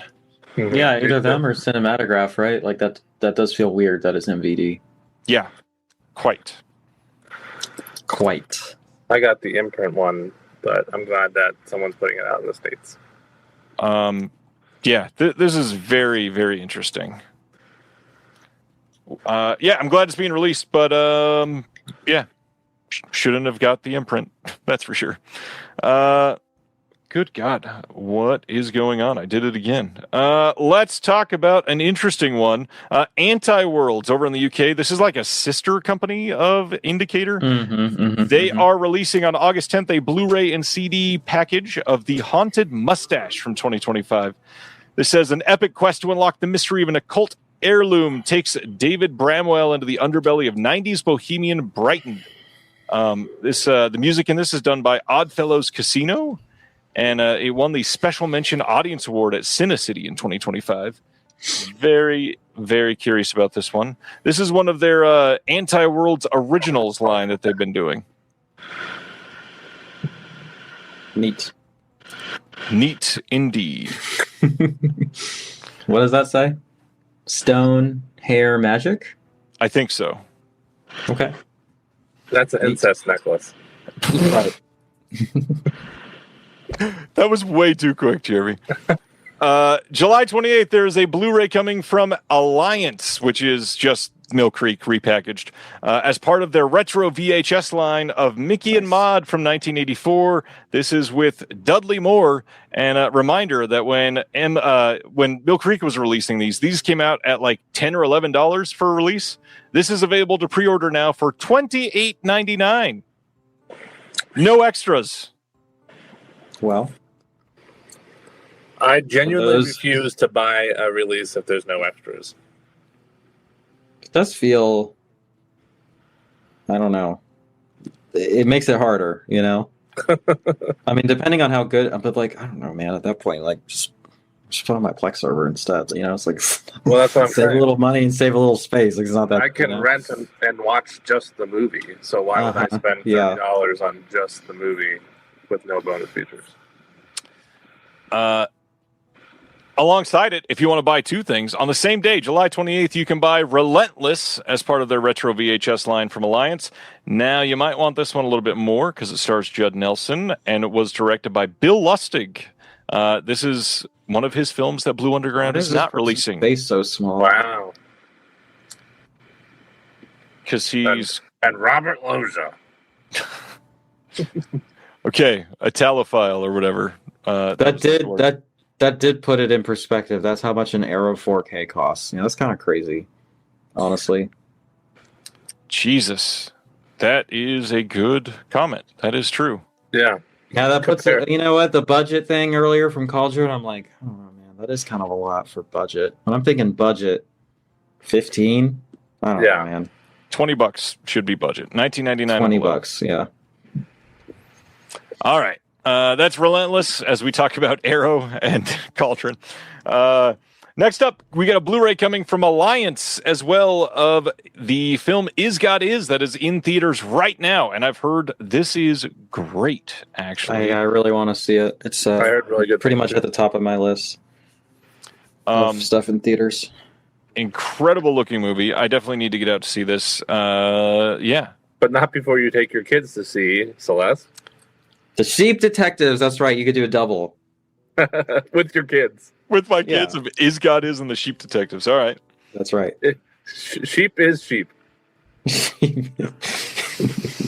Is sheep is? I will say I don't understand the title of this, and I think it's kind of bad. But maybe when I see it, I'll get it, and I'll be like, "That's a great title." Probably the case. Oh, what did Craig think of it? Question mark. Yeah, I just saw that.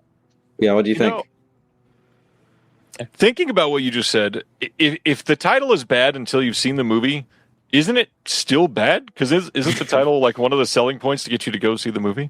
it's bad marketing, but it might not be bad as like the title for your art, you know? Yeah. But Craig it says is bad it's for quite selling the film, you know? true. Craig says it's quite good. Janelle Monáe is only on screen for about 5 minutes, but she does manage to jam out to a Prince tune. Good God. Well, now I have to see it. I'll see it. Yeah. Shout out. Janelle Monáe from here in Kansas City. Look at that. Hey-o. Oh. I fucking love this movie. Let's talk about happy movies from the 90s. August 4th, we got a 4K coming of the movie Safe from Criterion. Julianne Moore's incredible performance in this movie is wild. So fucking good. Another Todd Haynes film. Nothing new on the disc, I believe, but Celeste, tell us about Safe. Boy.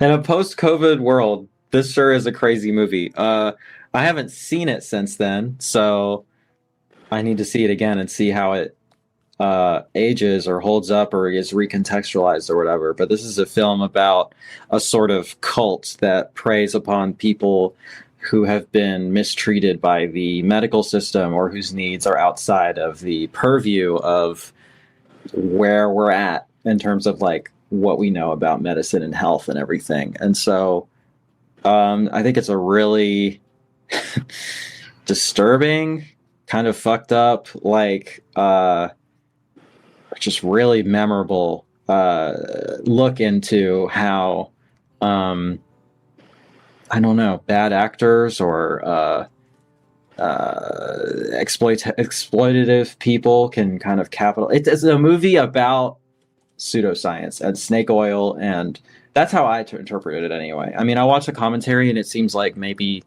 Todd Haynes himself was a little bit more sympathetic to the things portrayed or whatever, but I came away from it thinking it was a really poignant look into a very real thing where people don't feel heard or seen or cared for by our current medicine structure and healthcare system, and so seek people who are just willing to lie because it'll make, you know, a comforting lie is easier in a situation like this. But anyway, and a fantastic early performance from Julianne Moore as well. She's so fucking good in this. It's crazy. Yeah. One of I think my favorite performances ever. Legendary. Yeah, I need to see this movie again. It's been a while, and as somebody that recently is no longer on a healthcare plan, oh boy. All right, going to the next announcement. Triple feature. I just want to say real quick, Dead Ringer, talking about how they resonate with the movie. I really do, and like I'm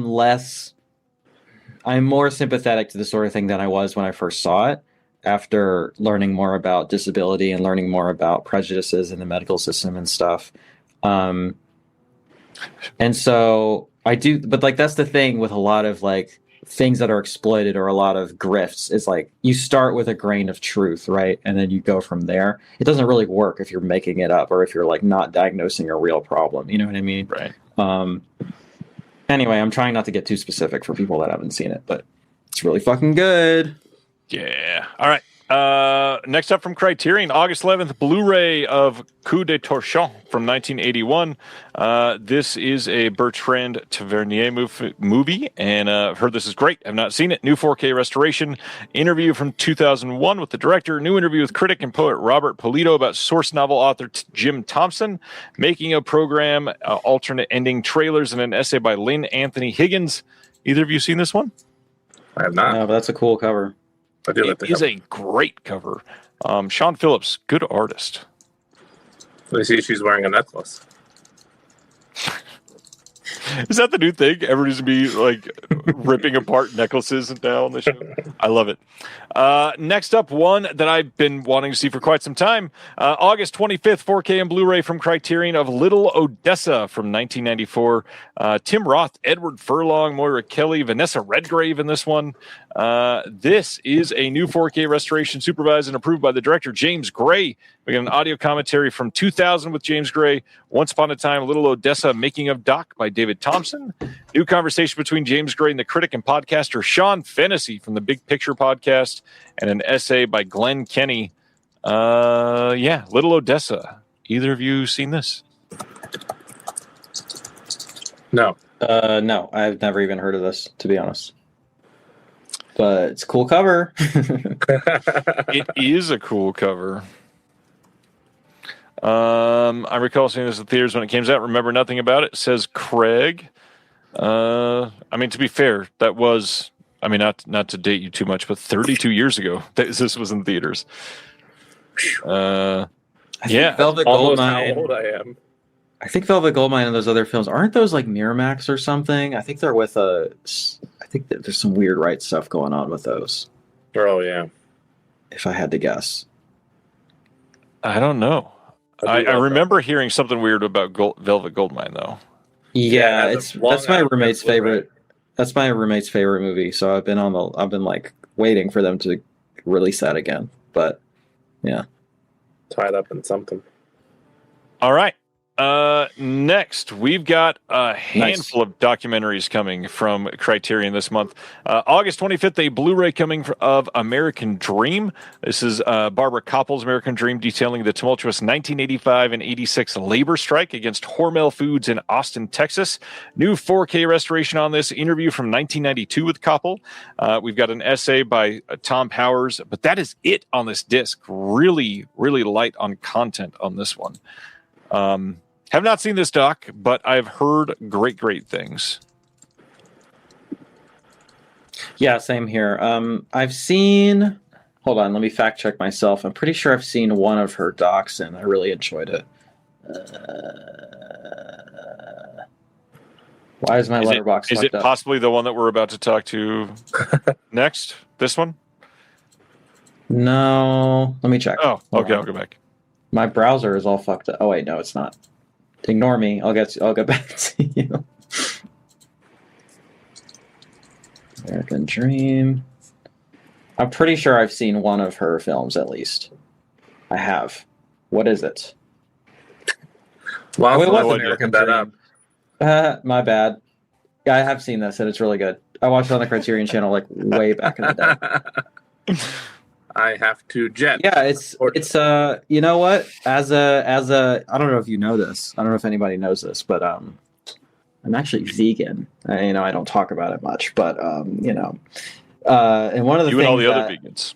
I know. One of the things I like to highlight about this is that it is a human rights issue. I mean, almost as much as it is an animal rights issue. And this is a really good example of like the ways in which workers in meatpacking slaughterhouses, they're just treated like shit, and they're like considered like bottom rung workers and like highly exploited. And that's not exactly what this is about, but it's tangential. And maybe Speaking of highly exploited, Jeremy needs to go to trivia now so he can be exploited to get right answers. Jeremy, go have fun. We will miss you. You have too much faith. in Wait, me. are you coming back? No, sadly. Well, You're maybe. missing sale season for a goddamn trivia. Well, whatever for the fuck? record, I will still be looking at the sale in between rounds, but I will. He'll still buy the Ninja Star. It's all right. I'm That's sad so to be, sad. I'm sad to be. Ryan would have said I could be off the hook and not show up at all, but I didn't want to miss this annual tradition, even if it was only for a little bit. It's also a semi-annual tradition, but anyways. I did not want to miss this semi-annual tradition, even if. God, I gotta pick up the slack around here. Everybody is kind of upset. So, not to make you feel bad, but yeah, everybody hates you, I guess. That's the only conclusion I can think of. I love that you said, or you turned off your camera, even though you genuinely have to leave. Yeah, but I just wanted to make that joke that I always do, and then now I'm actually going to leave. But I love you both. And but Wait, I had a question that I was going to ask you that I was going to wait for the sale season. Oh no! But Go ahead. I know you had to take a pause on being OCN VS complete while you were out of work, and I'm wondering how far behind you fell, and if that's a goal you're reintroducing bought into everything. your life. Oh, he still bought everything? Well, I'm VS complete because I was still a subscriber, which I Mm-hmm. refreshed prior to losing my job. Mm-hmm.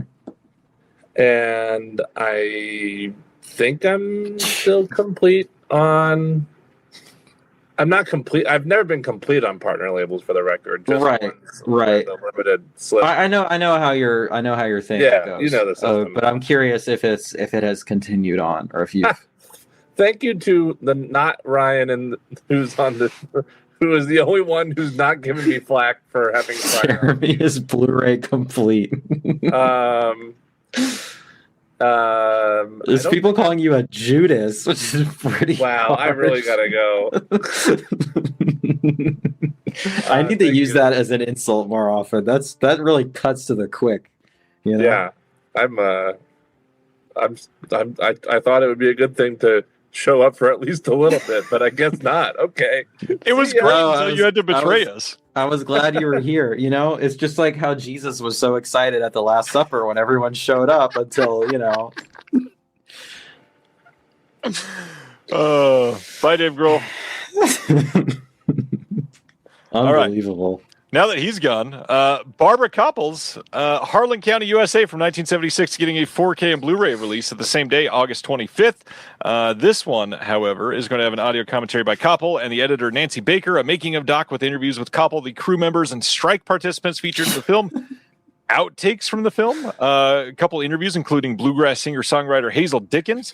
Filmmaker John Sayles is interviewed on this. A panel discussion from Sundance in 2005. And then we've got a cover by Eric Skillman, which is great. I need to see Harlan County, USA. Heard great things about it, and need to see it. Yeah, me too. All right. Next up. That's a good comment. Anyway, now that he's gone, Celeste, you're the best. Just FYI, Celeste. Thanks, Kurgan. I appreciate that. August 25th. John Sayles is a new movie? Hell yeah. We've got more docs coming. August 25th, Blu-ray from Criterion as part of the Eclipse series. 5 radical documentaries by Kazuo Hara and Sachiko Kobayashi. These cover from 1972 to 2016. We've got Goodbye, CP, Extreme Private Eros, Love Song, 1974, The Emperor's Naked Army Marches On, A Dedicated Life, and Senin Asbestos Disaster. Shocking, confrontational, and made with white hot fury. These radical documentaries, directed by Kazuo Hara and produced by his wife and longtime creative partner Sachiko Kobayashi, give voice to the outsiders and iconoclasts who wage war against the conformism of modern Japanese society. And I need this. Neat.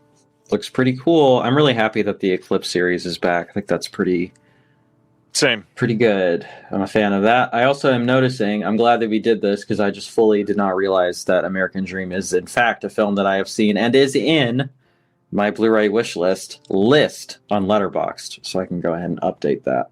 Nice. I've heard Emperor's Naked Army is really great. Stoked about this. This sounds fantastic. Gonna breeze through some really quick, shake and bake through this. August 4th, we get a 4K Blu-ray Steelbook coming from Sony of Talladega Nights, The Ballad of Ricky Bobby. This will have the unrated cut and the theatrical cut on 4K.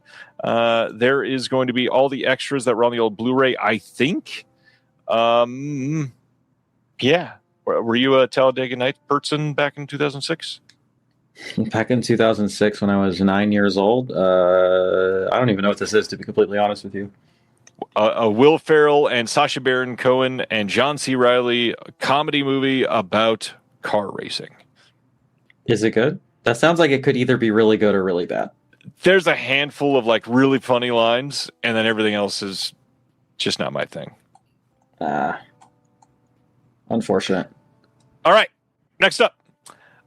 Deaf Crocodile has started slowly putting out the titles that are coming out from their next 6-month subscription. This fall, they're putting out a Blu-ray of the Jan S. Kolar Czech silent films from 1921 and 1929. So this Friday, meaning tomorrow, they will be opening up their next subscription cycle. There will be 12 releases in the 6 months for the rest of the year, and it includes multiple multi-film sets. Every day this week, they've been revealing titles, and some of the stills and graphics they're using are unrestored and not finalized. It's just for you to visually reference what they're putting out. And the order of the announcements is not the order they are releasing the titles in. So the two things that are a part of this, we've got The Arrival from the Darkness from 1921, and then we've got Saint Wenceslas from 1929. And this looks like it's going to be incredible. And the other one that they are putting out this fall that was announced the other day is Treasures of Soviet Animation Volume 4, cool. which covers from 1967 to 71. And this will be the Adventures of Mowgli films. This is the Russian version of the Jungle Book. And this is done by Soyuz Malt Film. This is the fourth installment in their ongoing series of newly restored Soviet animated gems. And this is the utterly glorious adaptation of Rudyard Kipling's The Jungle Book, originally released as 5 separate short films and then combined into a single feature. And Dennis over at Deaf Crocodile claiming it puts the better-known Disney version to shame. I will say it looks very, very good. I'm just saying. All right. I believe it. It looks great.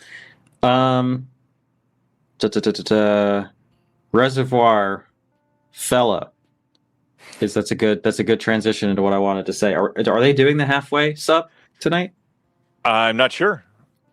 Okay, because I'm like, ooh, it's a bold move to get your subscription sign up window to be the day after the VS one, but not to piss off my friends at VS. I'm just saying, if I had to pick, it's DC all the way. All right, I'm fucking. It's hashtag DC gang over here. All right. Yeah, I would say that's better bang for your buck over at Deaf Crocodile. That's for sure. It will be up at 12 noon Pacific time, so make sure you're checking that out. Subscriptions will be available tomorrow. We've got a couple more titles to announce before you find out when that goes up. Did you guys hear my typing, by the way? I tried to keep the spirit of the long intact. The spirit of the long. All right. Next up, July 14th, they are, for some reason, releasing another 4K Steelbook of Howard the Duck, and you really do not need it. At least the artwork is extra ugly. All right. It is so over the top. Like, Actually, goodness. You know what? I think it's kind of hard. I'll be honest. I think that kind of rules. When you zoomed in, I saw the vision. I fuck with it. Okay. I'd wear that on a shirt, you know? You really don't need it, though. You listening, you don't need it. Yeah. I've never want a 4K Steelbook. So it's not good. It made me cry when I was a kid. July 28th, there's a 4K Steelbook coming of the South Park Bigger, Longer, and Uncut film from 1999. I do like that they used that poster art for the Steelbook, but man, I don't know. This is not very exciting artwork. I don't know. Why does it need to be a steelbook? Like, did this already have a 4K? Just like a standard? It did. Okay, I like this movie a lot, but yeah, whatever. I guess if you're a steelbook head, sure. Sure. Next up, another 4K Steelbook coming out from Paramount July 28th of Overlord, which this has been for some reason, kind of ignored and underseen film. This is actually pretty good. Yeah? Yeah. I didn't see it.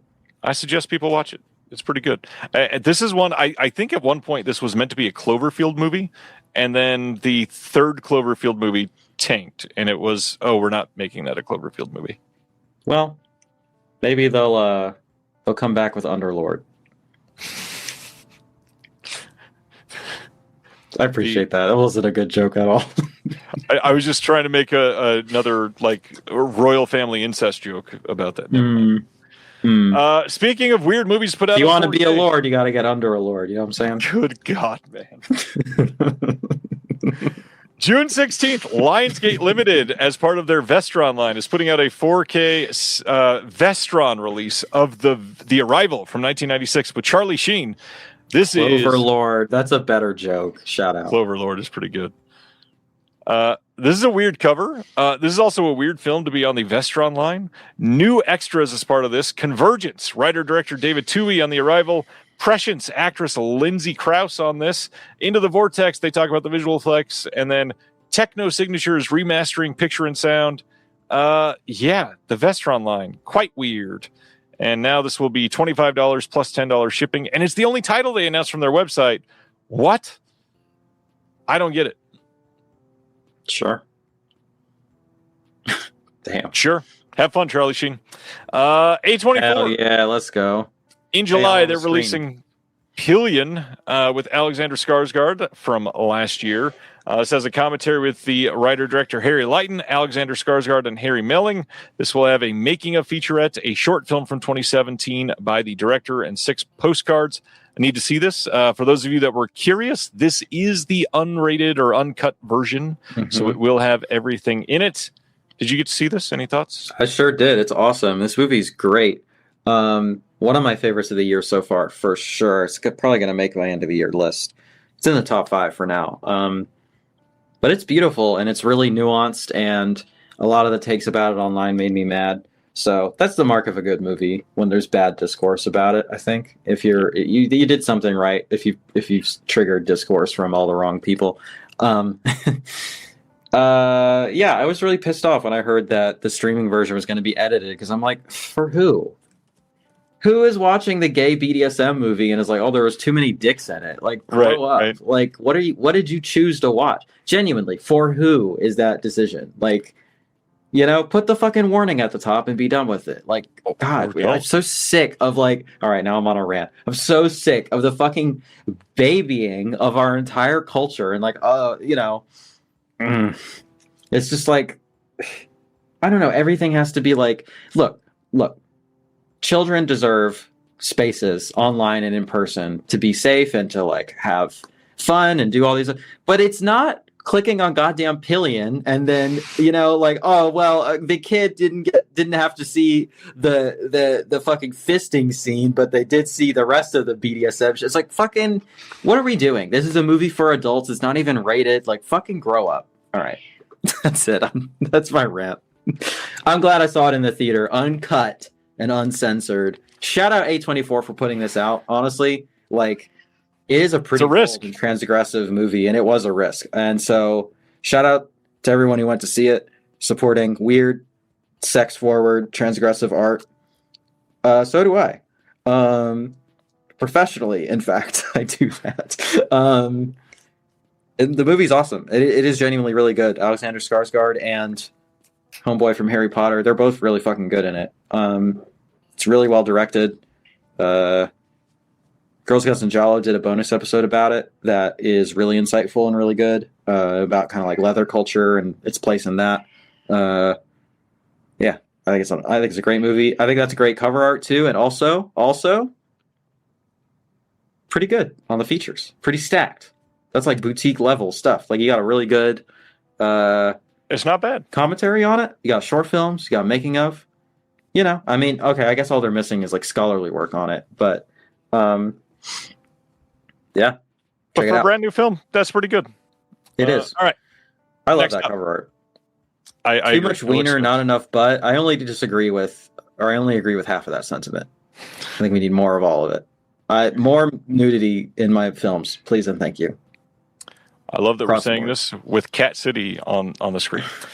This fall, Deaf Crocodile also releasing the Cat City collection. This includes the first film and the sequel called Cat City Cat Catcher, which is Cat City 2.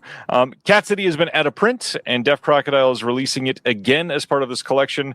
Now, this is where I don't understand people's response to this announcement. Deaf Crocodile announced that they're releasing both of these together, and people are all up in arms that the first one is coming out again. Why? It's been out of print. They're releasing the second one, and as a bonus disc, they are putting you you have the chance to have another disc of the first film. Why is that a bad thing? Just accept the bonus disc. Yeah, if you don't want it, throw it away. I think. All right. I know I've been glazing right now. All right, this tonight or whatever. I think Deaf Crocodile is maybe the most customer forward, customer friendly. They actually do very specific things to make their customers happy and fill in the gaps where people don't really consider these things. And this is just I think it's a cool move, and people just want to fucking complain. Don't worry about it. I agree. That's a service you will offer. You'll destroy it yourself and send it out. And I'll put it on the internet for you too. I will put a video down there. Do it for real. Put that as an add-on. How much would you charge? At least 12 cents. The one that I've been It is a lot of work, but that's why I said at least I can go up from there. The one I've been excited to talk about with you, Deaf Crocodile this fall releasing the DIFA Anti-Fascist Films 5-film box set.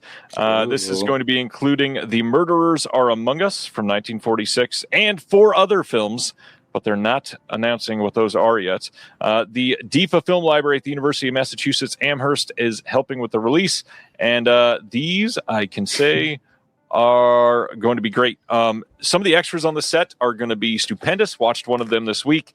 The booklet for this film is too full. Like, we have too many essays, literally, that we literally cannot fit some of the essays in the booklet. This is not going to have crossover with the Rack and Ruin or whatever from Eureka that came out, the other DIFA set. There is one film that is crossover, and that is it. Nice.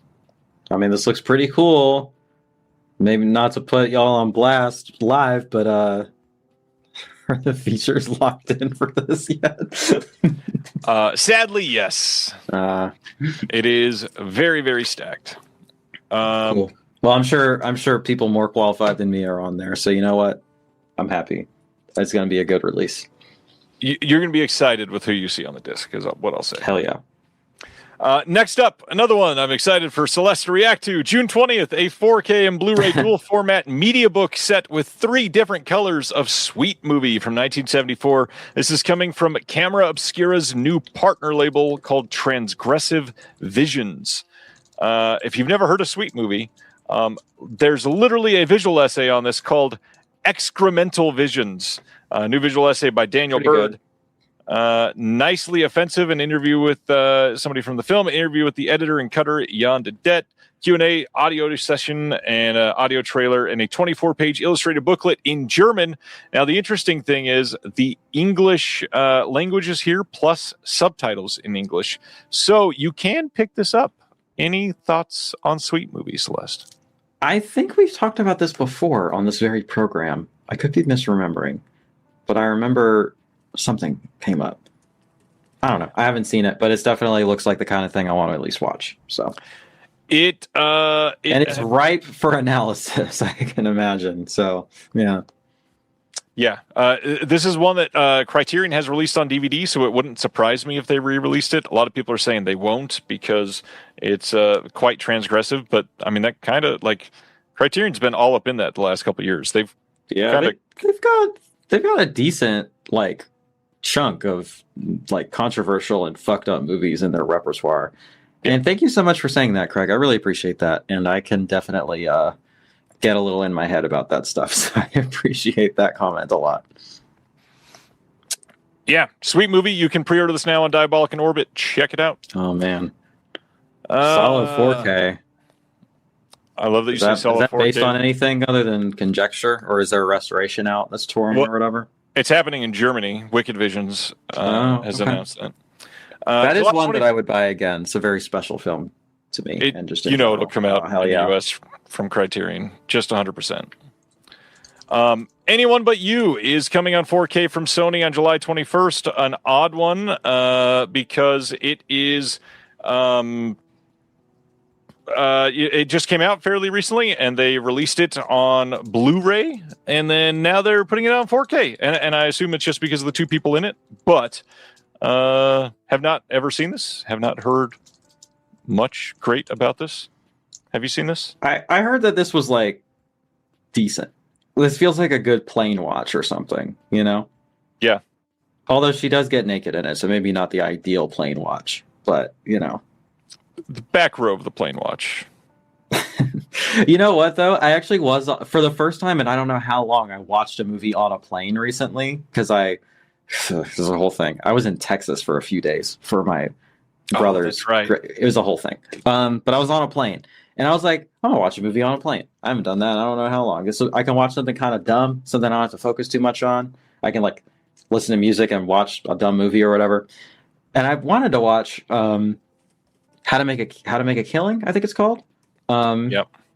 Because I heard that was, like, entertaining enough, but it didn't look like anything that special. But then it said, like, this has been edited for content, and also it's supposed to be viewed in widescreen. I'm like, okay, so you cropped it and you edited it. No, I'm not watching. I'm not watching that. Yikes. Like, don't put rated R movies on your platform if you're gonna fucking edit them. All right, more rants. But I ended up watching Eleanor the Great, which was a perfect plane movie, just right down the middle, as inoffensive as can be.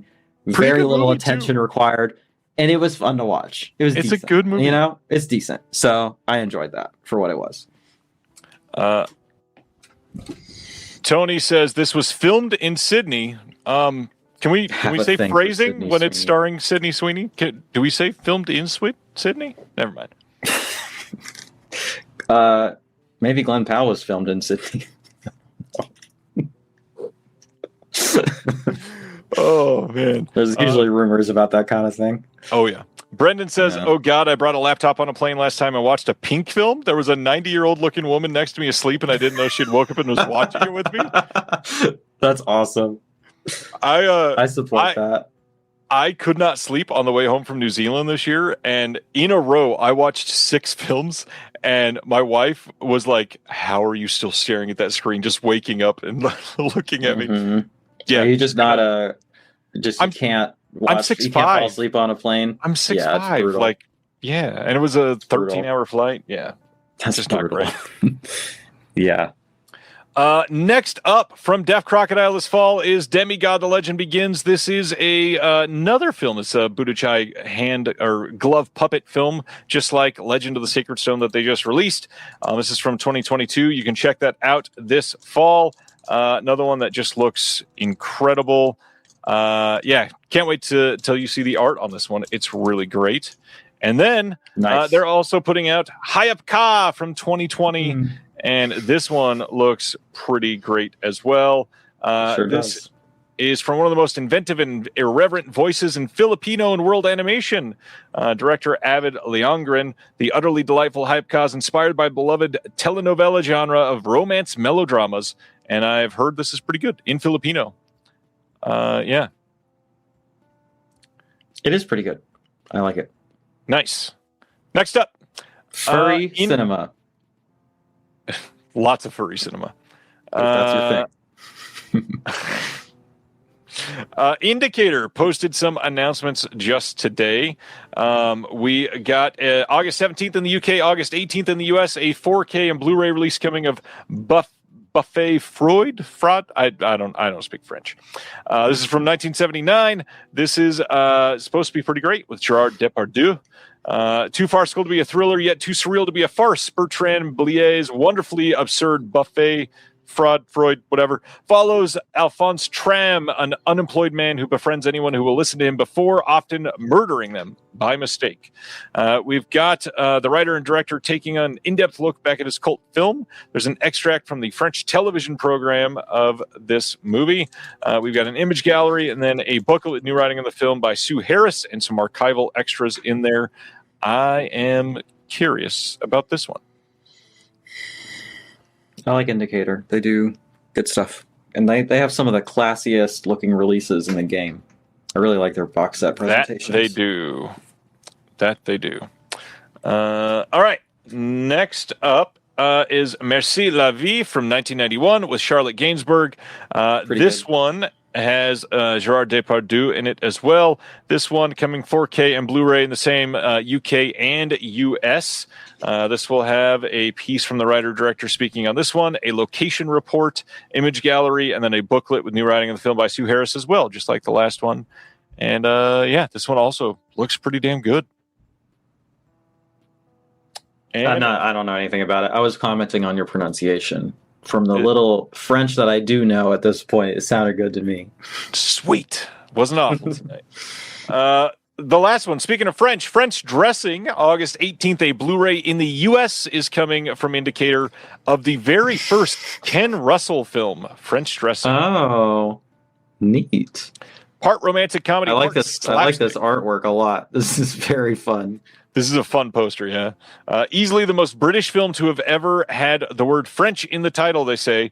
Cinemaverick Ken Russell's feature debut sets about mocking the masculine ego and exposing the sex sells mantra as it follows the fortunes of deck chair attendant turned publicity officer Jim Stevens. This will have a Making a Movie 1963 extract from the newsreel featuring rare color footage of Ken Russell at work. We've got archival BEHP interview with Kenneth Higgins from 1991, image gallery, and then a booklet with new essays by Melanie Williams, Ken Russell's on French dressings, an overview of contemporary critical responses, and film credits. I feel like I got to get this one. Yeah, me too. What's in fun. a French dressing? New World says the grossest dressing. I probably can't eat it, but I'm curious what's in it. That would be good to know.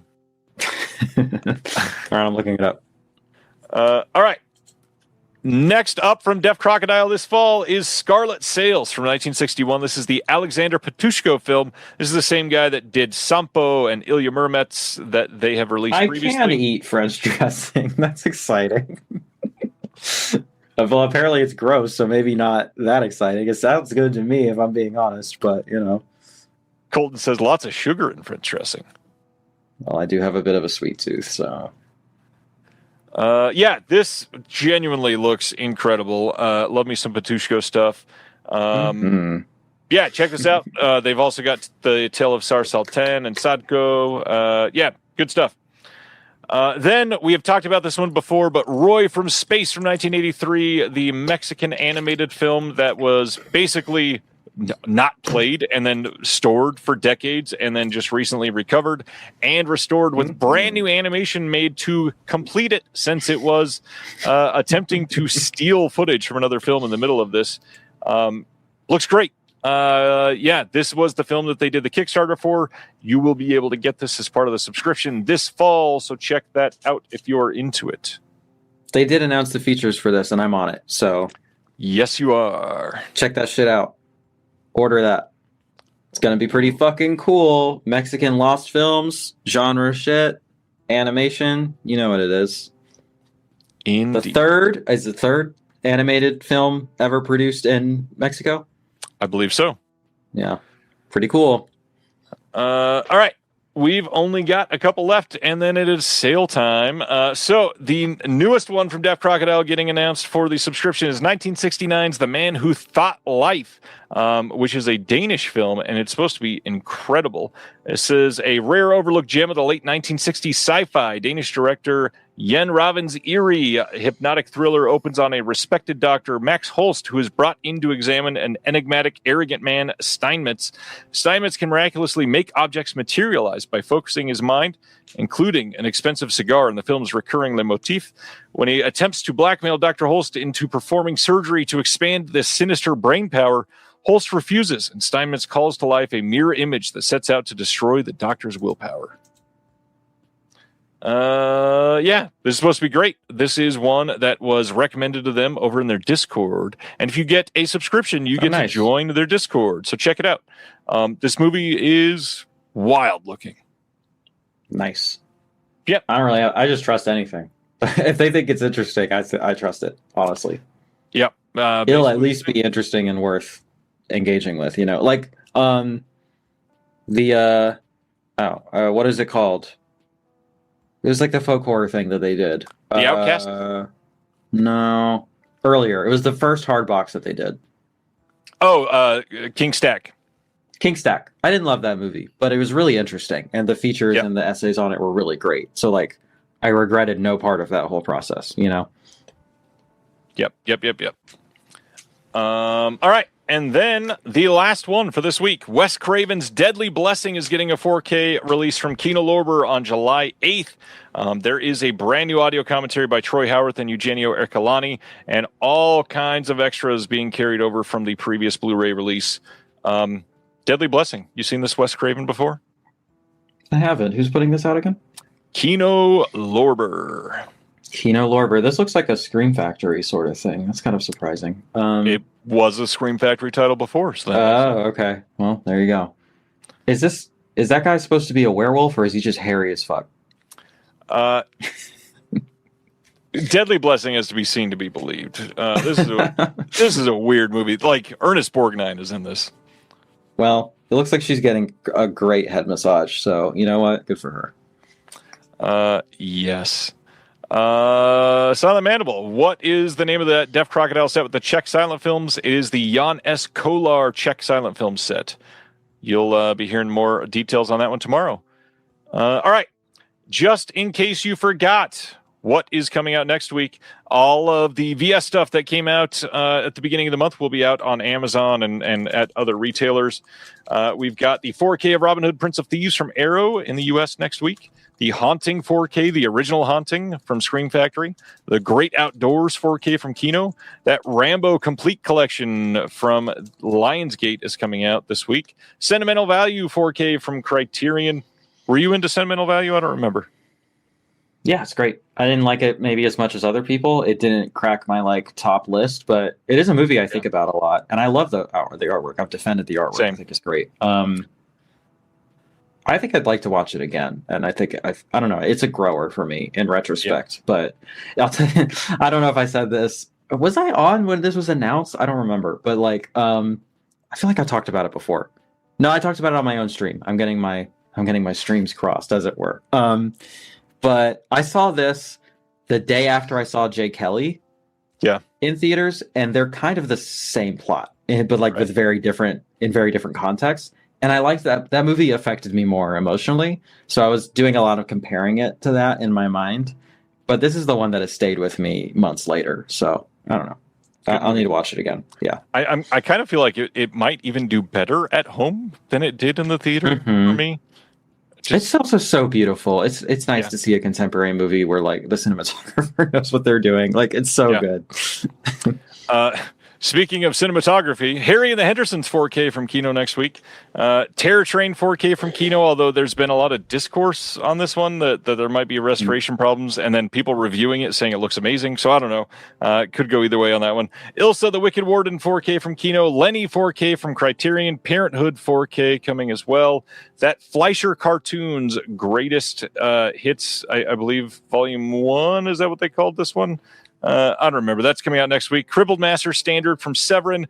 Nirvana the Band, the show, the movie is coming out on Blu-ray next week as well. Faust. Shout out Faust. That was one that was on my Blu-ray wish list. Really fucking out there, oddball Czech kind of puppet animation, live action hybrid. A guy fucks a wooden puppet in this, so check that out. If I had legs, I'd kick you from A24. It hurt to watch, movie. But it happens. Hi Mom 4K awesome from movie. Radiance. So good. The Eraserhead for mothers. That's true. Susanna box set from Severin. Gator Bait is not shipping next week. Just a heads up. Seven Faces of Dr. Lau from Warner Archive. The Late Show from Warner Archive. Lots of good Warner Archive stuff lately too. I Love Maria from Shout. We've got Hide and Go Shriek 4K, which should be shipping pretty soon from Television. Does indeed. Legend of the Sacred Stone from Deaf Crocodile has been shipping. You can pick that one up now. 5-Man Army from Warner Archive. Possessed from Warner Archive, the one from 1931. We've got Follow Me Quietly from Warner Archive. It's a Wise Child from Warner Archive. The Snowman 4K from the director of Let the Right One In. Let that sink in. Black Rabbit, White Rabbit. The same director. I'll tell you what, I love Michael Fassbender. He's probably one of my favorite actors. And when this came out, I remember seeing the trailer and thinking it looks really good. And then everybody said it was complete shit. But I've been curious about it ever since. So I'll probably check it out at some point. Yeah. Black Rabbit, White Rabbit from Deaf Crocodile is shipping, like I said. Happy Hell Night 4K from TerraVision should be shipping here pretty soon, at least. Bunny Yeager's Nude Camera, Nude Las Vegas from Kino is finally coming out. Brit Noir Collection Volume 1 from Kino. We've got Shoestring Slashers Part 2 from TerraVision shipping now, I believe. All this OCN stuff. There's a lot of them. Monogram Matinee Volume 3 from Warner Archive. Rolls Royce, baby. Shout out. It's going to be a fun one. Should cover those nipples. Whoops. Heel from Magnolia. Dreams from Kino Lorber. The Roundup Outlaws. I need to get that one as well. That is the first Roundup movie. That's a big deal because it's the first time on Blu-ray in an English-speaking country release. That's great. VD from Cult Epics. This is, if you've never seen or heard this movie, oh my goodness, that is going to be one that's going to piss some people off. You should probably watch that. Jess Frank, VD from Cult Epics. I've never heard of it. It is a fairly, yeah, it's going to piss some people off. It's a Dutch film that goes crazy. I'm looking it up. You got me intrigued. Who's the director? Oh, I don't even think it's like a big name director. Or what's the year on it? 1972. Does that sound right? Yep, 72. Directed by Wim Verstappen. Okay, yeah. Nobody has seen this. 26 logs on Letterboxd. There is a lot of, if I remember right, like slaughterhouse footage that is not great in that one. Okay. Well, it is what it is. It is. Animal cruelty. Well, you know what? Depending on what you're eating while you're watching it, all right, you're on the hook. So I don't want to hear it. Speaking of being on the hook, soapbox. Speaking of being on the hook, A Body to Live In by Altered Innocent shipping next week. I very eager to get that one in. It's supposed to be pretty great. And that's all I'm seeing from next week. Anything that you're excited of that's not Vinegar Syndrome stuff? Or sentimental value? The Haunting. I love The Haunting. That's a sapphic classic. Fucking banger. I bought the Blu-ray from well, we're not friends anymore, but a friend many years ago, and I never watched it. So I guess it's already time to upgrade. Yes, it is. All right. At that point, we have 10 minutes left. It is time to talk about Vinegar Syndrome. How do you feel about Vinegar Syndrome's 2026 so far, Celeste?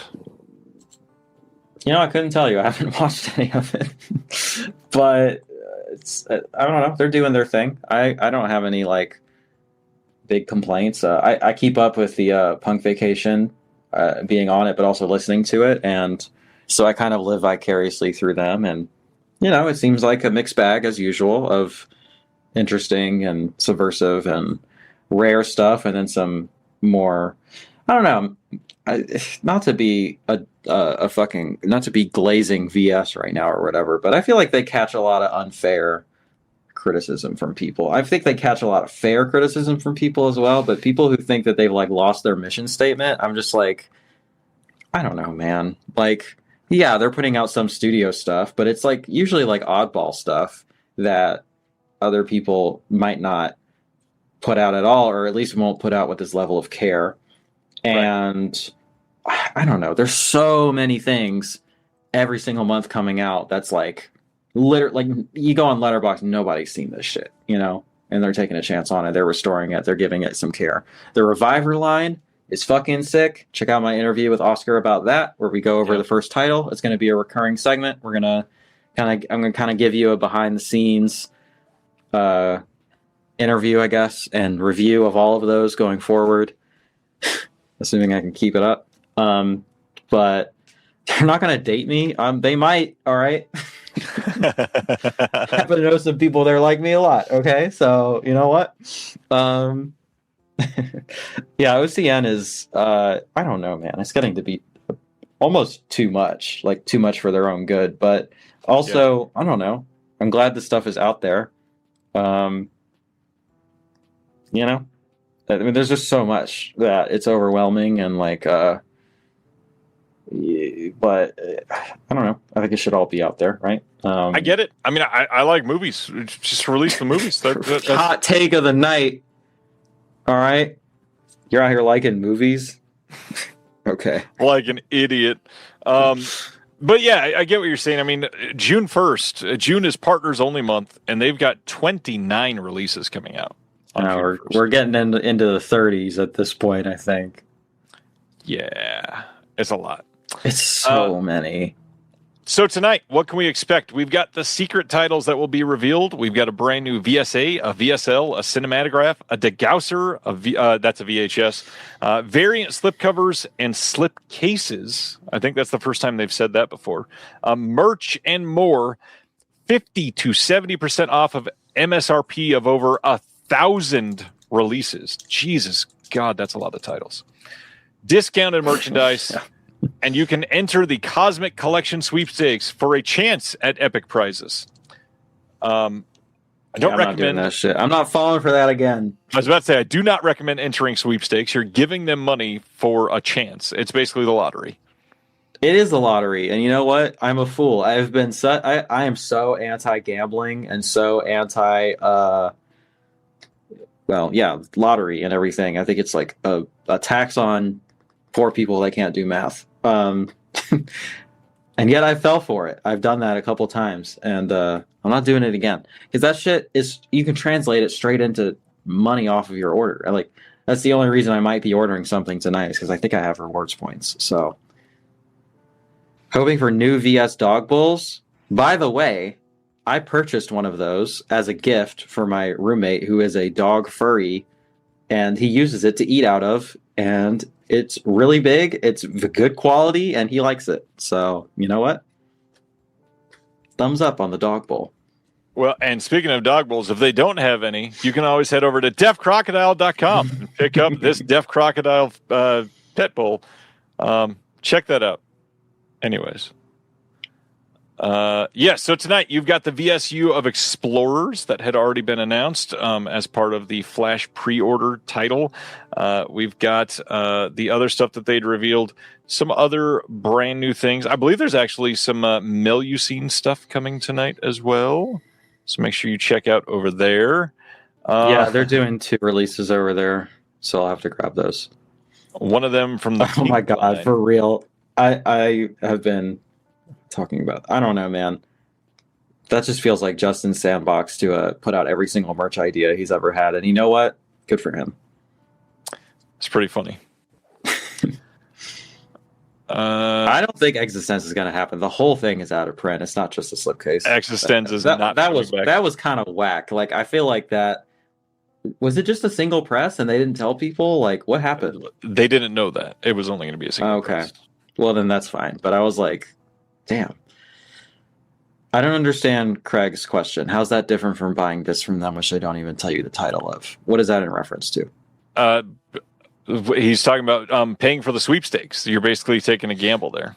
Oh. Well, at least you get something at the end of it. The sweepstakes are a chance to get something. Yeah, you know? That's true. Andrew says they printed 10K, and that was it for Existence. TB Kane says Melusine is Mitchell Brothers and Pink Line, so my bank account is marked safe. What? No Pink Line? No, Pink Line is it's not for everybody. Stuff. It's not for everybody. No, those are challenging films so far. I mean, they're just doing one director, so it's not really a great gauge on the whole line. But those are really challenging films. I'll be honest about that. And not only challenging films, pretty much everyone is trigger warning galore on all of those so far. Yeah, I mean, there's just a straight up like, I don't know, man. Do not enter on the whole thing. If this list of things is not going to be a good time for you, like, you know. Oh, I just remembered, Celeste. I'm going to send you a message. By the way, just check that. I will read it aloud. Please do. Yeah, I don't know, man. Their whole business model at this point, I'm glad for their sake and for this industry's sake that people still pre-order this stuff and still buy it at full price. But like, the sales are so often and there's so much shit. Like, I don't see a reason to buy anything that isn't 70% off unless it's going to go fully out of print or like you're a real slipcover pervert, which I know there are many. Yeah. But I don't know. I'm just kind of over it.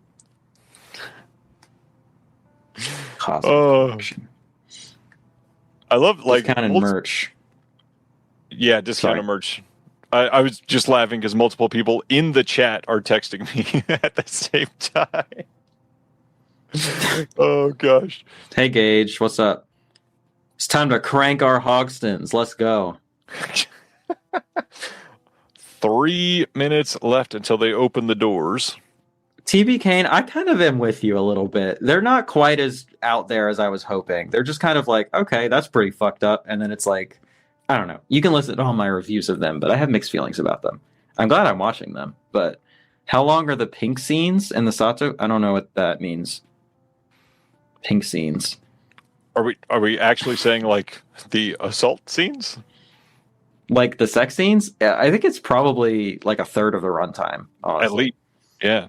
On a couple of the films, it's been definitely longer than that. The big thing, I can't wait until they branch out from Sato. Like, Sato's great, and I love that they're hitting him hard because he's never had great releases for any of his films. But there's a lot of other people that deserve some attention too. Yeah, for sure. I've also been kind of like, okay, these are cool, but like I was pretty excited about the line as a whole, and I don't want it to just be the Sato line, you know? I agree, and they've got they do have more Sato coming for sure, and I know they've got other stuff coming too, so that'll be exciting when they finally announce it. Gage is at the Whataburger drive-thru. Had a great night screening Death by Temptation in downtown Jacksonville. That's awesome.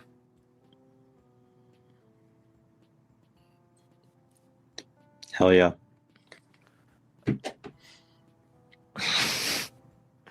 Jesus. I appreciate that.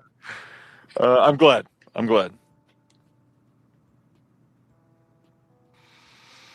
What are you reacting?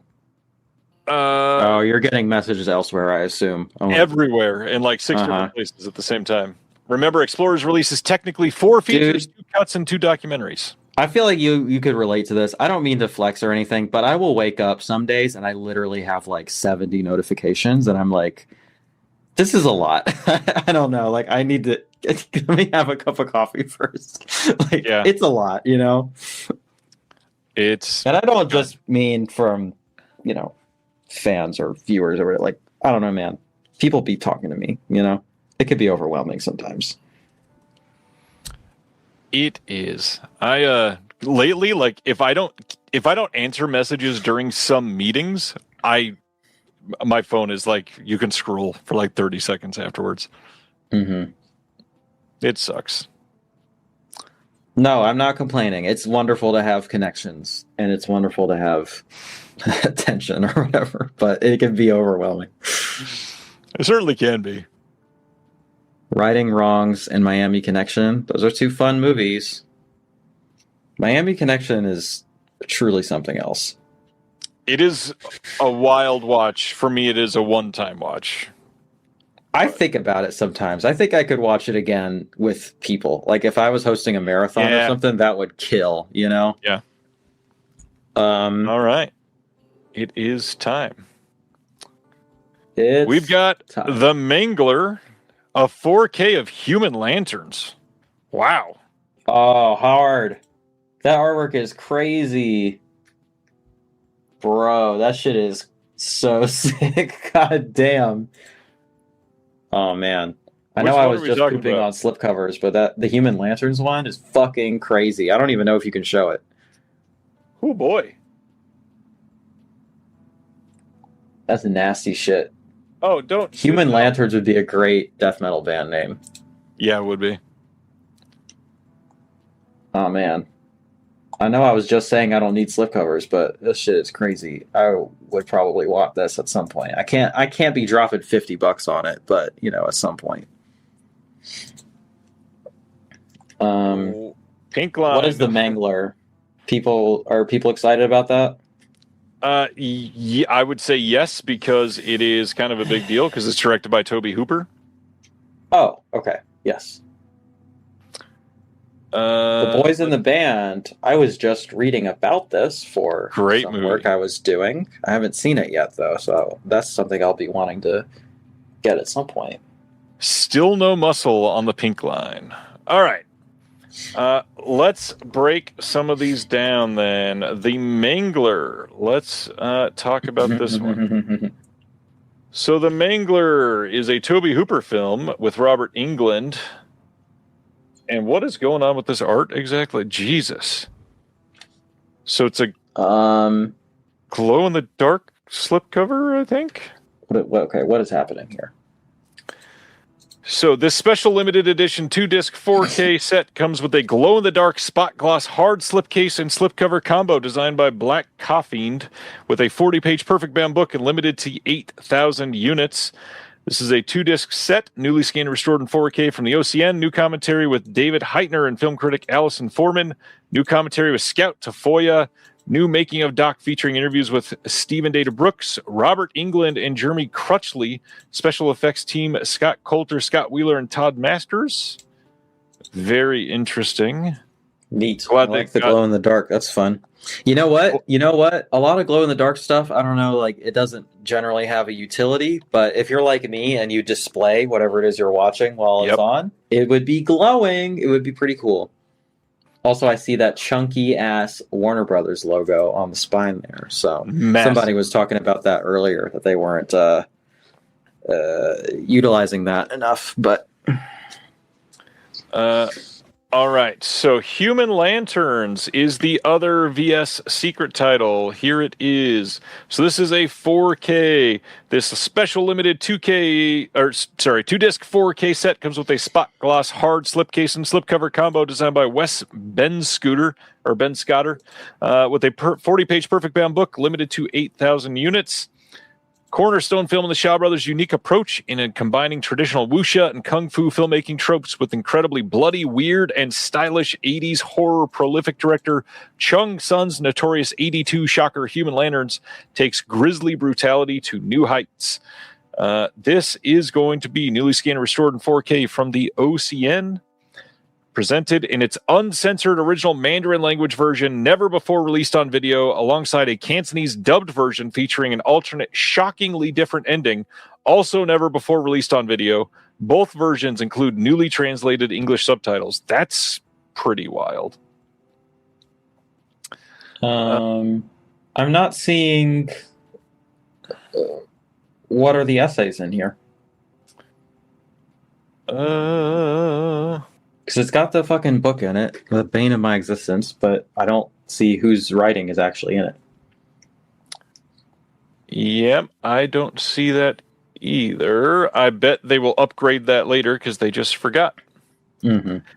Other extras on this, we get a commentary with Sam Deegan. That's exciting. Commentary with Kenneth Borison and Phil Gillen of the Podcast on Fire Network. Interview with the actor Lao Wing. Interview with the actress Linda Chu. Interview with the actress Susan Shaw.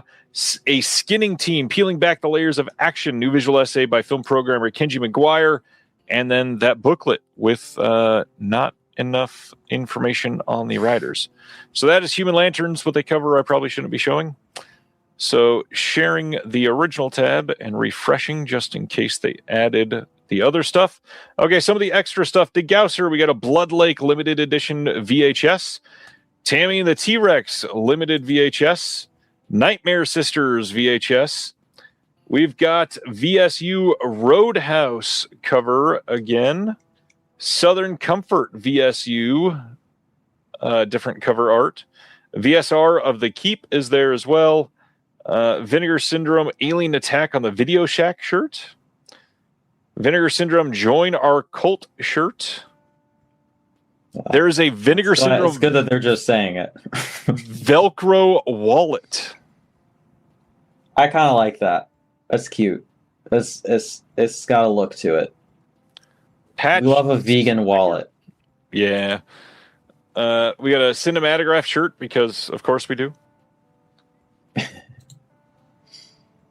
And then, let's see, over on Melusine, just in case, let me see what that was. Mitchell Brothers Film Group, the autobiography of a flea and CB Mamas is the next one. They also have a Melusine sleep mask available for purchase. I saw that. All right, so next... I gotta say, no, I'm not gonna say anything. Say it. About the mask. For 2 seconds when I saw that, I was like, ooh.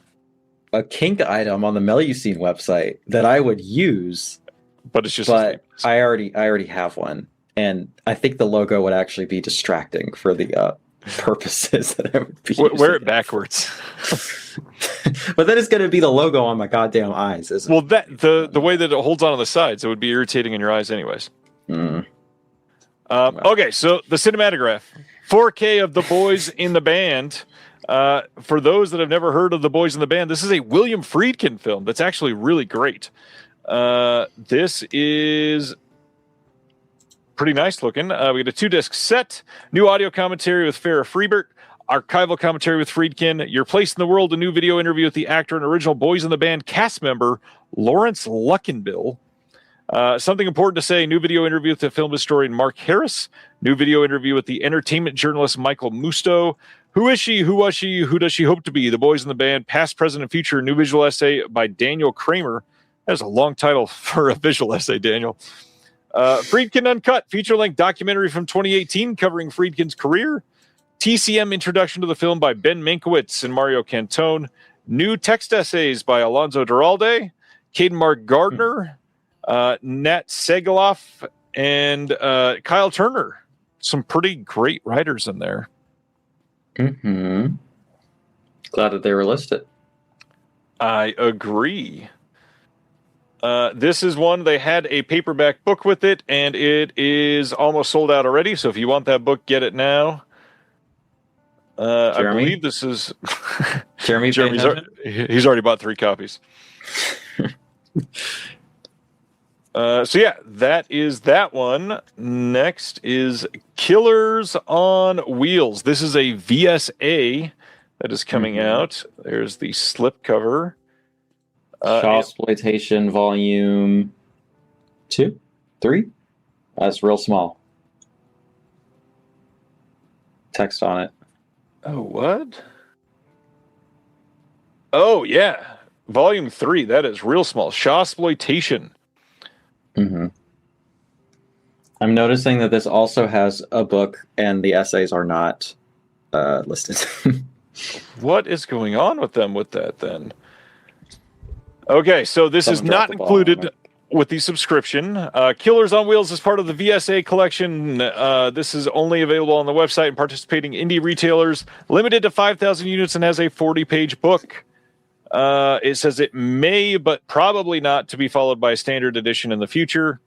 This says a weekend pleasure trip to an isolated island off of Hong Kong turns into hell on wheels and sand when a wild, unruly motorcycle gang winds up on the same ferry as Carrie and her guests Mei Chuan and Chen Chung, landing on the island where Carrie's boyfriend, Sei Wai, welcomes them to his father's lush waterfront villa. Why did I say villa? The bikers then commence to party, carouse, and race their Yamahas on the beach. Once a few of them hassle Carrie, and Sei Wai confronts them with a harpoon gun. Inevitable tensions start to boil. This is from 1976. Region A locked, newly scanned, restored in 2K from the OCN. Presented with the original Mandarin language with new English subs. Commentary by Frank Zhang, because of course, we've got a visual essay by Sam Deegan called Killers on Wheels and the Biker Exploitation Film. We've got a locations featurette, behind the scenes, and that is it. Very interesting. Was not expecting the next Shaw. Yeah. All right. The next... Oops. Why did I stop sharing altogether? Bringing that back up. Next, VSL is available now, and it's Without Apparent Motive. That is pretty evocative cover art there. Take a look here. VSL here is from 1971. Looks like a French film, newly restored from a studio-supplied master. Archival interview with the director and film historian Christophe Billet on the prolific career of the uncredited actor Jean-Claude Remoulot. And that's all that's on this. Not a lot. The Hourglass Sanatorium standard release is $10.50. Jeez. I think that's going out of print too. That would make sense. It sure is. And so is the Saragossa manuscript. And there's only 73 left. Excuse me while I purchase this real quick.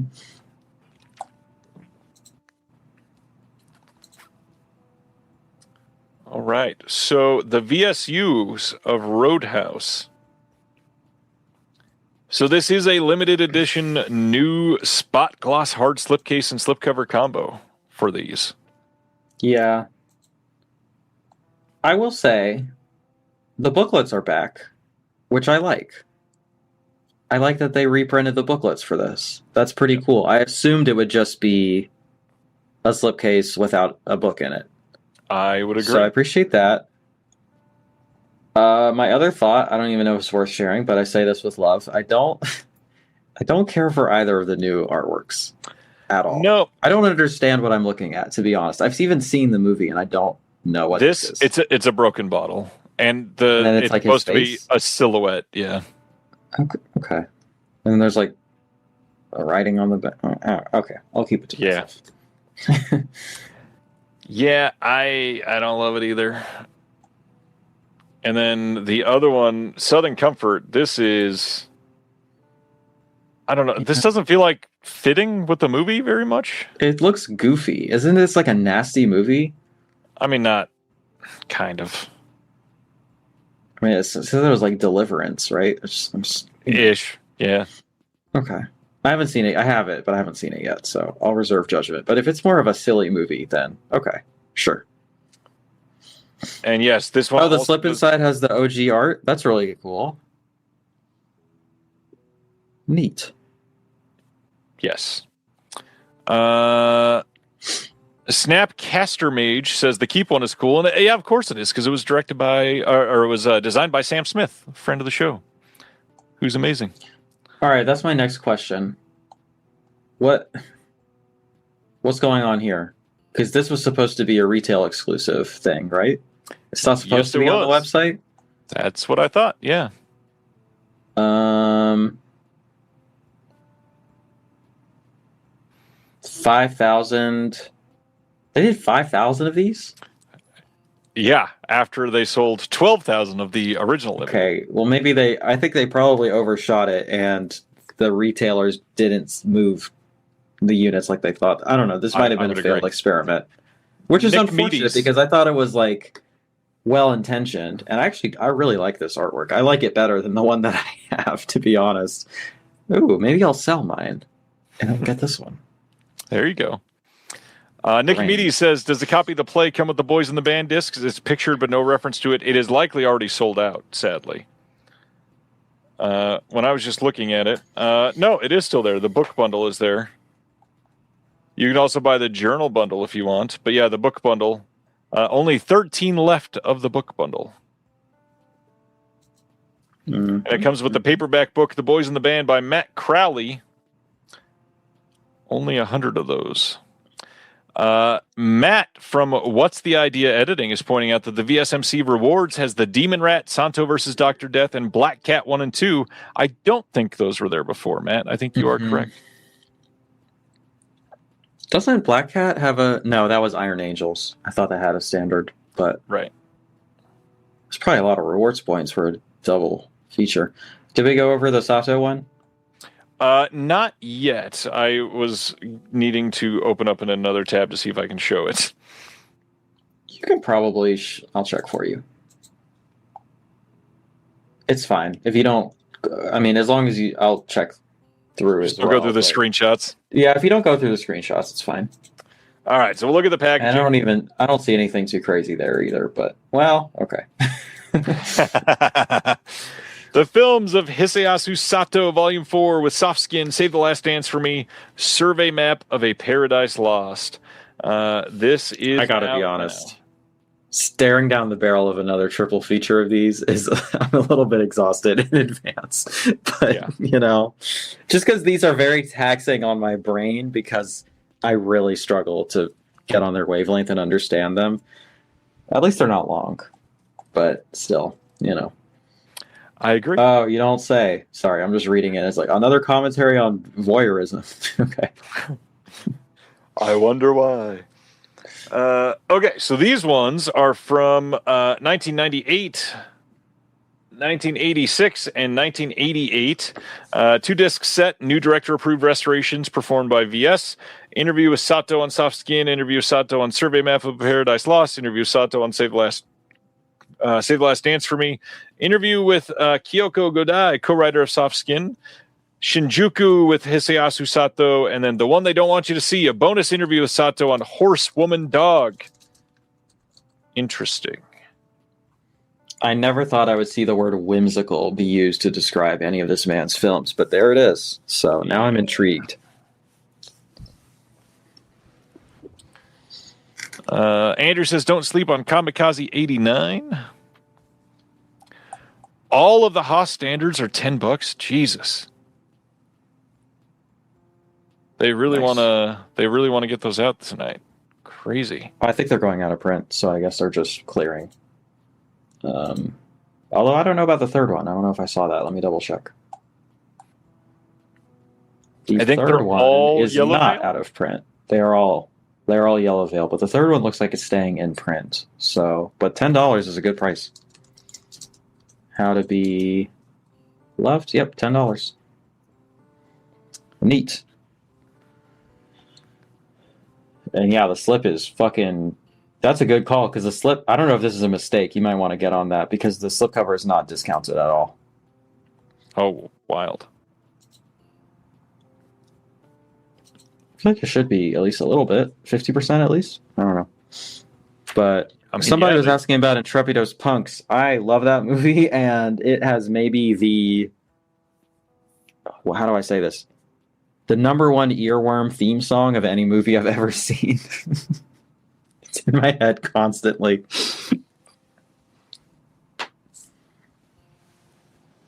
Brendan says, not me, I'm so stoked for Sato 4, and Survey Map is incredible. Good. Hell yeah. I'm glad. Maybe this is the one where I'll get it, and I'll be like, wait, this shit rocks. I've kept all of them. Like, I like them. They're just challenging for me. Partner label releases that are 70% off. Geez, some of these under $10. Ooh, Saint Narcisse is in there. I do want that. The Adam Rifkin Film Festival, this is a strictly limited release, so there's not going to be a standard, I believe, and that's only $12. They're trying to get rid of that shit. That didn't sell very well. Shit and Champagne is a constant recommendation from me. It's only $9. So good. So good. For Mad Men Only is good. Donnie's Bar Mitzvah is okay. The Leather Boys, great, especially for $10.50. Mail Order Murder is good. I like that new slipcover a lot too. Yeah. Even if you don't love the Wave films, the documentary is really well done. Yeah, the documentary is worth watching. I think it's a pocket of cinema worth engaging with. Savage Harvest is really good. I like that one. What else? That's it of the ones that I've seen, I think. Yeah. Mac and Me is 60% off already. Yikes. That doesn't feel Boy. kind to the people who bought it, but you know. Yeah. Wait, are these just pricing errors or what? Because Saint Narcisse, when I click on it, the slipcover is $30 and then the standard is $11. It's not discounted. I mean, Is it just not updated yet? They're probably just trying to move the standard, I guess. I don't know.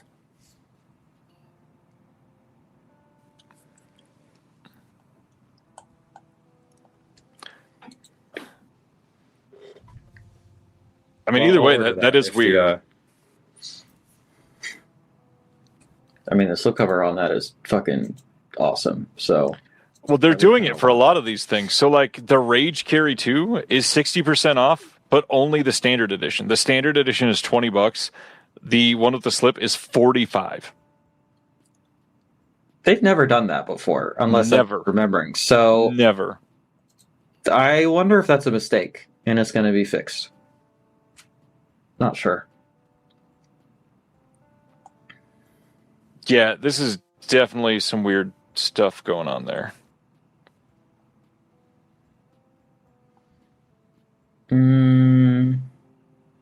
Yeah, some of the stuff in the 60, 70, I mean, it just came out.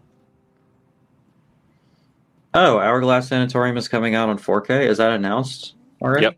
Yep. I didn't know that. Cool. UK only, I believe, if I remember right. Okay, there's definitely something going on because I'm I'm going to the next in the pages and it's the same things. Oh. Is that happening for you? Yeah. That's not Okay. great. Maybe Well, they're it's fixing only... It says showing 26 of 26 items, and there's only... It says there's 2 pages when there doesn't need to be. That is very confusing. Okay. Yeah, I'm getting for the partner label stuff. Each of the 3 pages is the exact same products.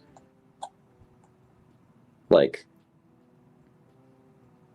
yeah. So we got that, and then go to the next page.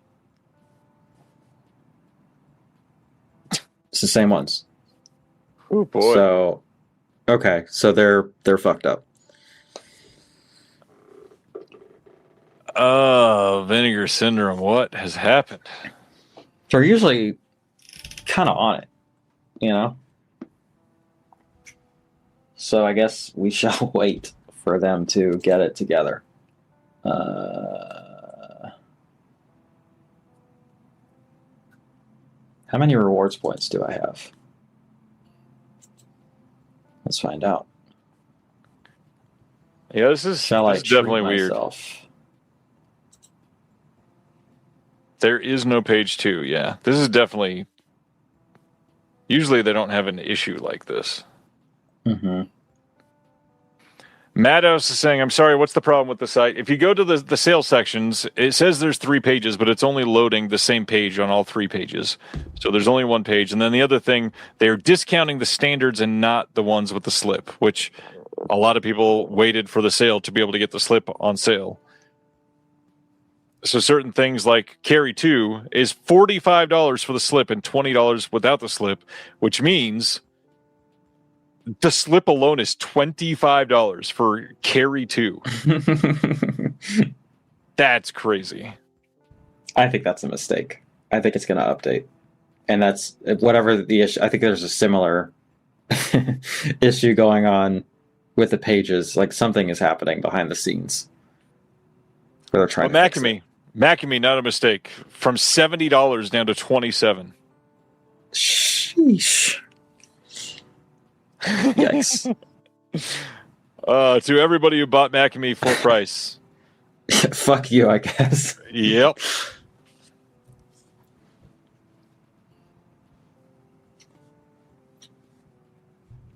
Okay, I thought I was just too stoned for this. That's relatable.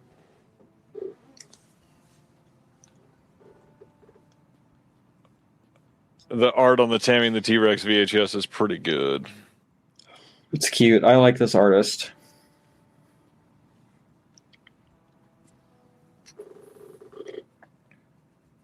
He has a really good comic. Maybe this will get me in trouble. I don't know. He has a really good comic where Show that. it's like a person reading a book and another person walks up to them and is like, you know, the author of that book was not a very good person. Are you sure you want to be watching? Are you sure you want to read that? The back of this Blood Lake VHS is so like 1990s Goosebumps. I love this. Yeah, it's pretty good. Reviver 2 only has 176 left in stock. Should grab that. Support Oscar and his little dream.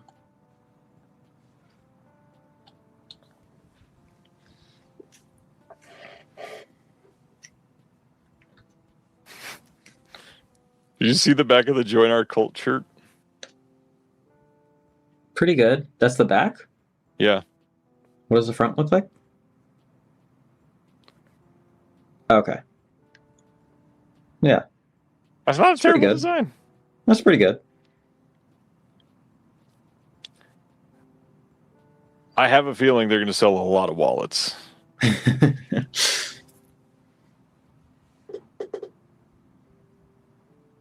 There's something meta about that.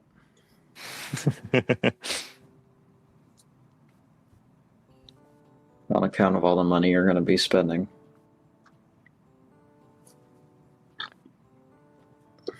Cam got Macamee and Men from the Gutter. Still boggles my mind. The VS release tear at 10 killer on 4K. Yeah, makes no sense.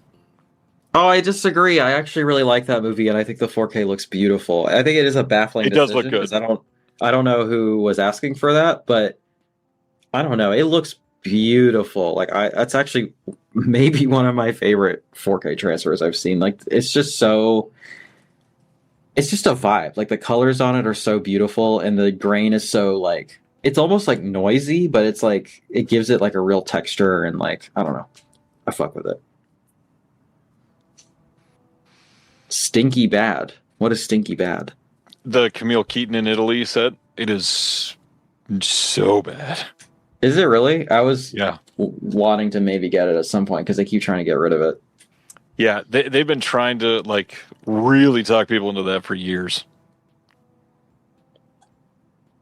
I will go to bat for these Cardona collections that nobody else likes. But I think there's interesting stuff in there if you can stomach animal cruelty, because it's pretty omnipresent in those sets. But yeah,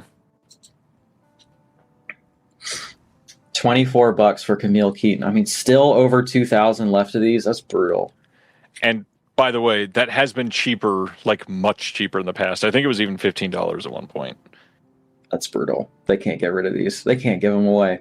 It was at least 20. Woof.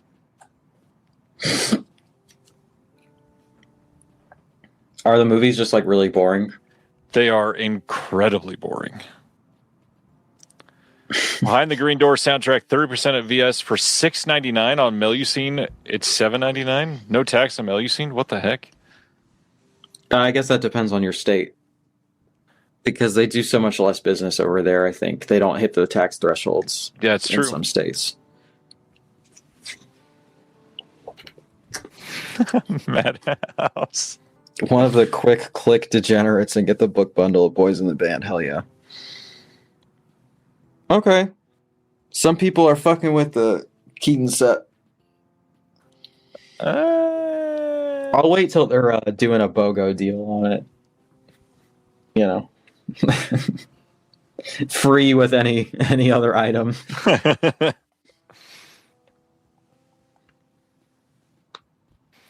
Did they fix their fucking discount pages yet? Let's see.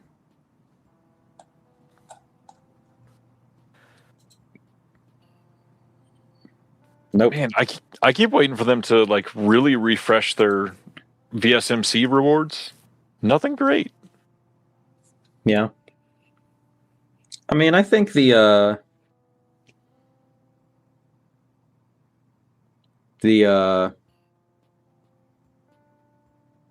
what am I trying to say? Brain. I'm not even stoned right now.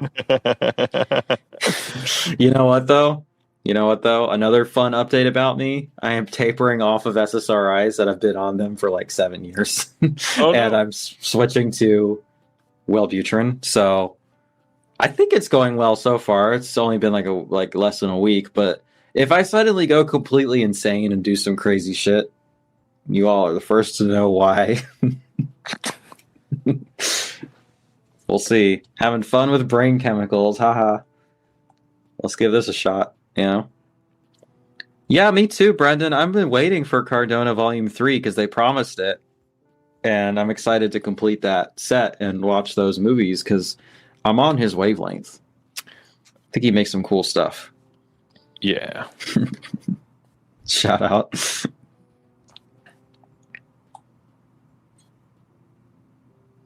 Look at that still from the Mangler.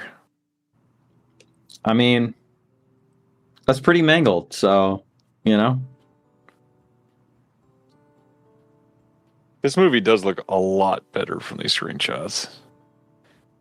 And then there's Robert Englund. There he is.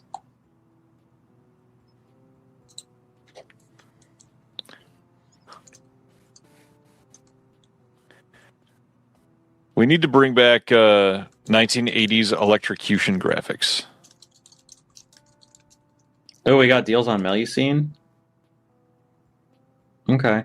Oh, question. Do we think the Saragossa manuscript and How to Be Loved, do we think those are going to come to 4K from Radiance too? And that's why they're kind of going out of print or whatever? I mean, it could. I mean, they're pretty cheap, but also, you know. It'll likely have different if I can extras avoid, at the very least. Yeah. If I can avoid a double dip, you know.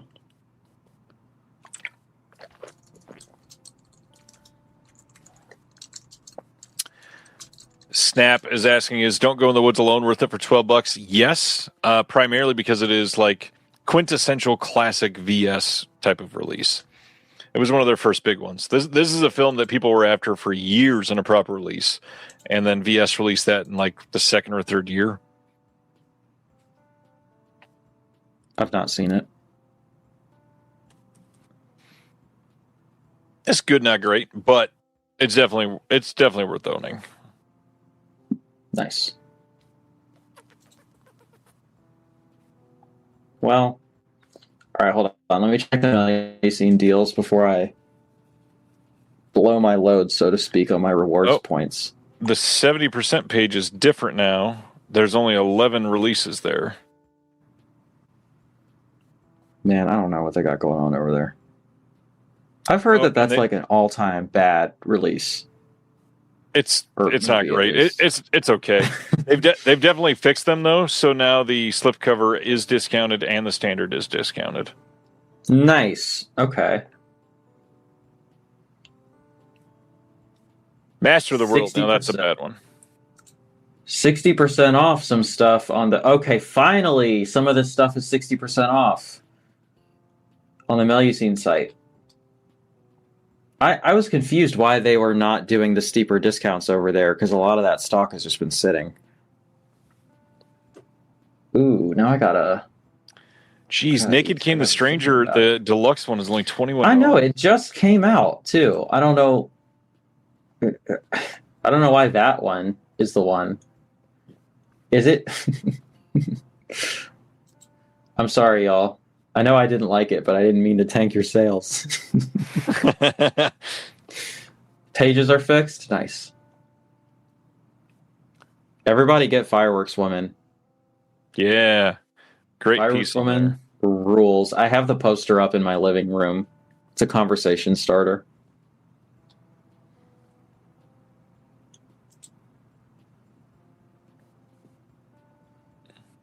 If you want the Marilyn Jess and Bridget LaHaye books and you want their giant titties on a coffee table book in your home, they're 20% off.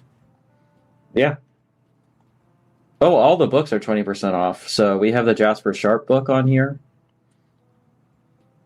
The Melusine shirt.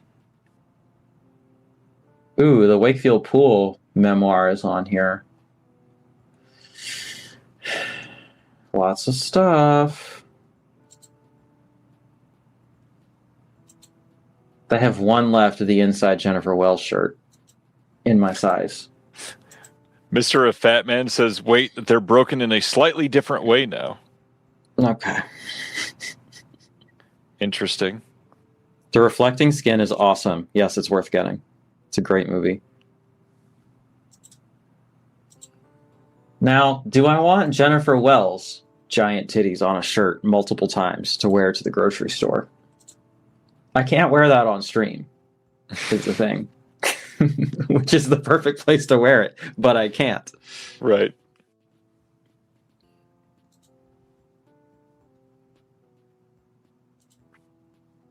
Should have worn my Melusine beanie tonight. It's too hot. Head Coop says, let's hear Jessica to Death is 50% off. You really like that one, Ryan? Yeah, I seem to remember you recommending it once or twice. That movie is great. It is quite gothic-ish in feeling, at least. Not exactly a fast-paced action movie. No, it's real slow. It's real slow and vibey. It's a kind of a weird movie. I honestly didn't really fuck with it, but I think I need to watch it again. I think I was maybe expecting something else. It's definitely a slow, like Lady by the Lake type of movie. It is pretty well done.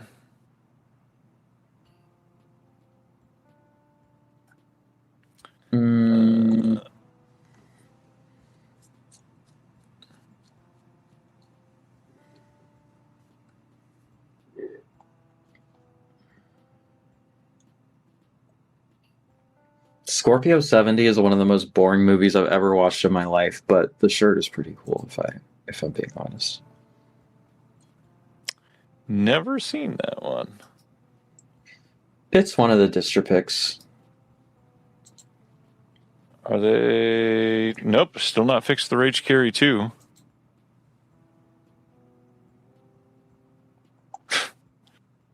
I don't know if Mac and Me is a mistake. That's kind of crazy.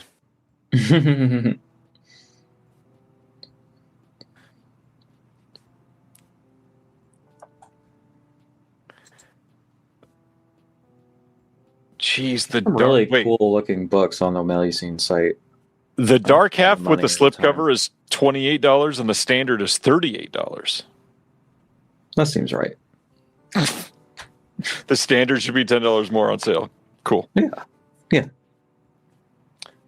Got it.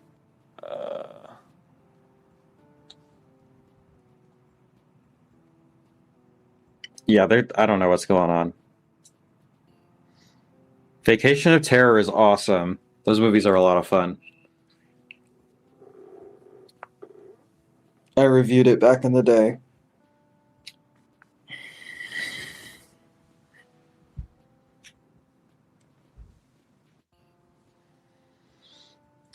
Lots of really great books here. Mm-hmm. So I'm looking at this porn archives. It's like a lot of academic essays. On Melusine? Uh-huh. Looking at that and the Wakefield Pool memoir. I can write them off on my taxes. So there's that. Ooh, you saved like $2.12. Yeah. It's pretty great. Almost worth it.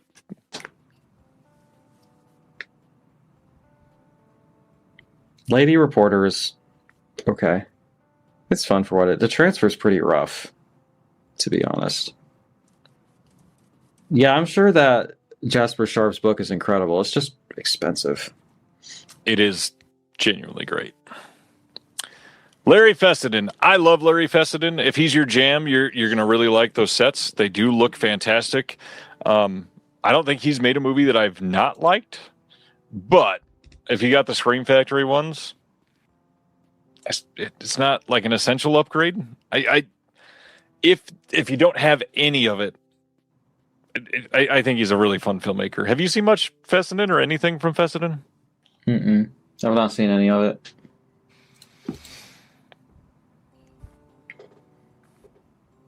Only 1,000 left of the last gasp standards, so Hurry up. They're going to go quick. $10.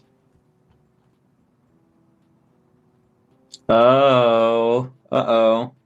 Roadhouse is in the going out of print. So you better get that if you want it. Actually, that might be me.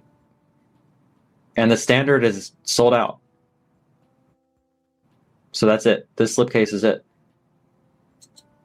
It's kind of whack. Ghost Nursing is okay. It wasn't as crazy as I was hoping it would be. But like, if it's cheap enough, I think it's worth a shot. Yeah, Roadhouse is awesome. We'll happily remind people that the Arrow 4K of Roadhouse got better reviews on the picture quality than the Vinegar. Oh, I forgot that they put it out. All right, I'm good then. Candy Snatchers is going out of print. Somebody needs to do like a better release on that movie if possible. Love that movie, but man, just keep it in print. Yeah. Yeah, Rush Celeste, Week is fun. you would like Habit. Yeah, okay. Fessenden's Habit. You got to see it. Rush Week is fun for what it is. Also going out of print. I like Psycho Girls a lot. The movie is insane. Going out of print. Play Dead is fun if you want a dumb dog movie. Don't Panic is pretty good. And yeah, it's getting down to the last few copies of that. So I like that one.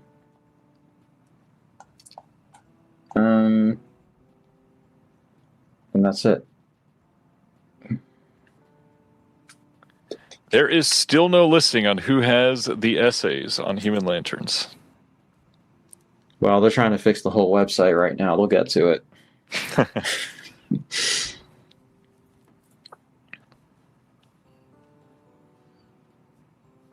Got the 3 standards: Fireworks Woman, Castle of Evil, Fire Maidens from Outer Space, Sato 4, and Murder Rock. Not pretty too good bad. haul.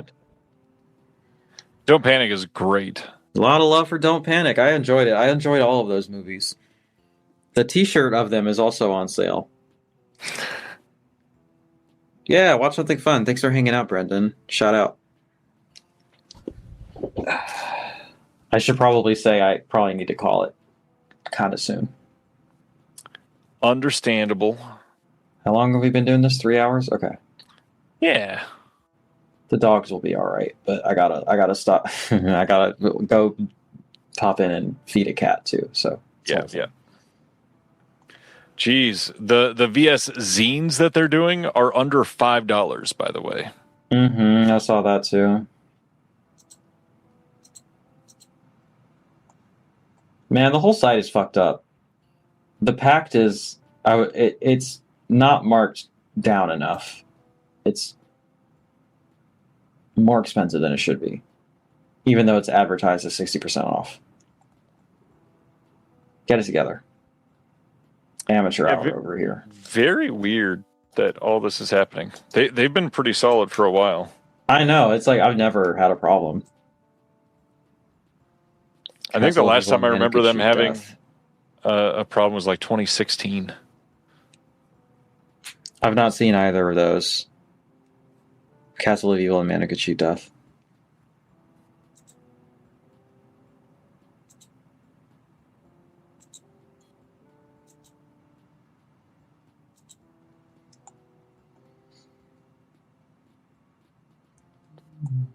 Man Who Could Cheat Death, isn't that a Austin Snell's film?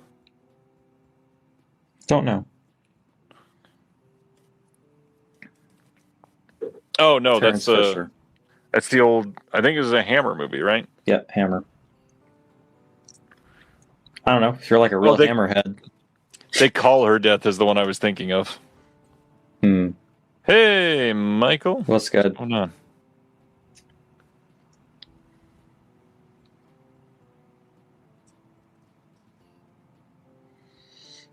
Is Werewolf versus Vampire Woman good? I don't know that I watched that one. It's not as sleazy as you think. So keep your expectations in check. But it's got some beautiful cinematography and... Oh, it's the Nashi. Got it. Mm-hmm.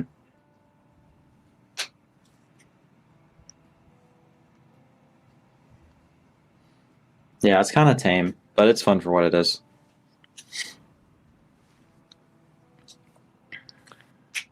It's kind of like Nashi in a nutshell. Nashi in a nutshell. Kind of. I saw another one of his movies that was more what I was vibing with. I can't remember. Sibner just texted me the video Nashis. That's a pretty good one. The video Nashis, that's pretty good. Put that shit in the chat, bro. Damn. We don't get engagement on the DMs. Andrew, I can still see your comments, and yes, that is me on X. I do still post announcements over there. I don't really do anything else, but that's me. I said I was interested in the porn studies book. I can't speak to it because I don't own it and I've not read it, but I am thinking about it.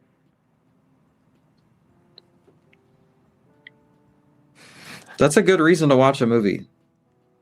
Oh, TBK, that's a great comment.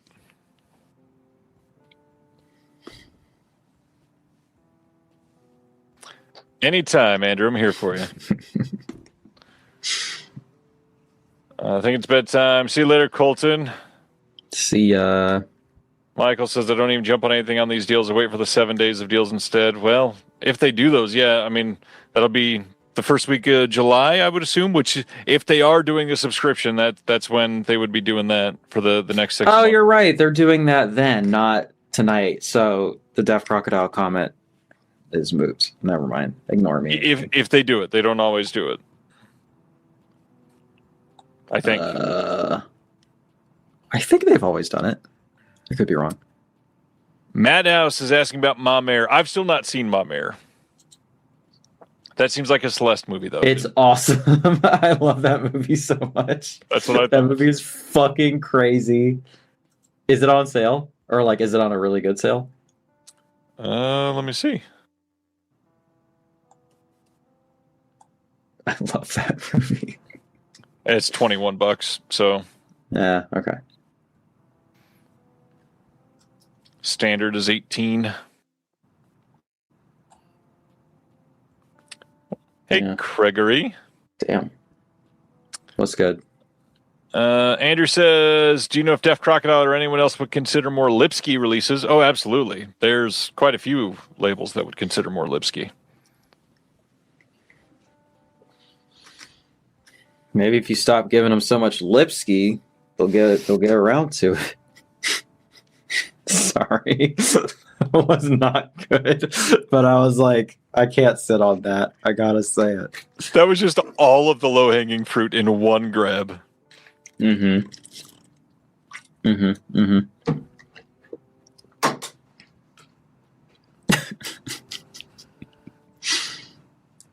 Rage Daniel too. That's fair. That's a fair call. I've been fired for less valid reasons than that. So Let's see. God, that. Craig coming in with the hot takes. El Pollo Loco's new chicken tenders suck. I don't think I've seen an El Pollo Loco in person in like 15 years. I've never been. I think I've only gone once. Ages ago.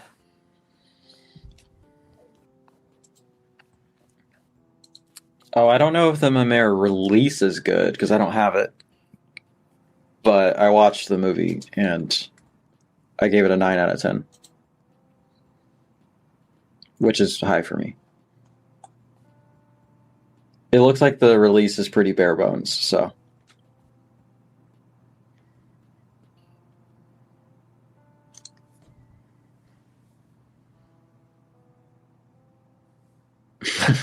What the hell, man? House?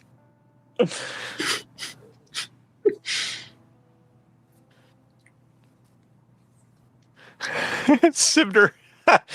Hey, Joe, put your big boy beanie on and fix your website. Honestly, I like YMS. I liked him back in the day, more so. But, yeah, I think he's all right. I've heard it's fun to stay there. Stay there? At the YM. Never mind. Oh, man. That was... Now you're fired. That's the worst joke of the night. I gotta do a call in about that one. At least I set you up and then you fell for it, and it wasn't just giving you Lipsky.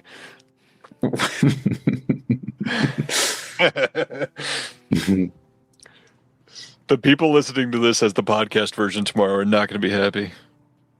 Yeah.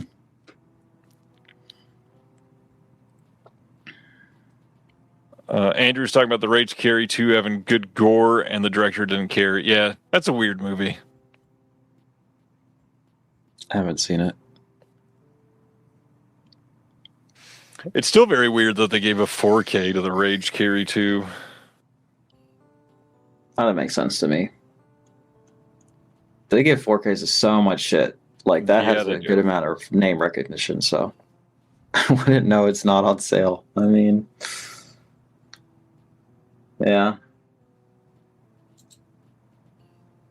I've been sitting on the Saragossa manuscript in my cart. I probably can't wait too much longer to make a call on that.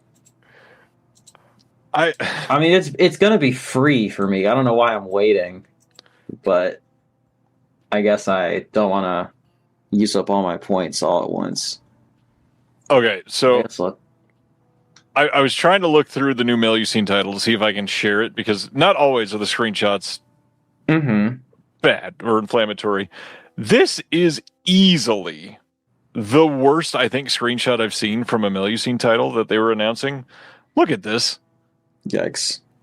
That's pretty rough. How is this going to sell your film? Yeah. Yeah, it's not great. I mean, I'm going to buy it anyway, but it's not great. Craig is giving the scoop in the chat. Yep. He's giving us Lipsky right now. I didn't want to give anything away, but I guess Craig is willing to do it. Crazy. Similar, that's a crazy comment.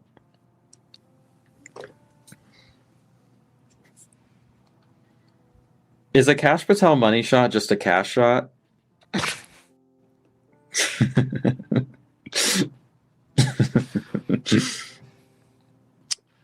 Oh boy. We have fun. It sounds like you owe them a hug. And that's going to happen.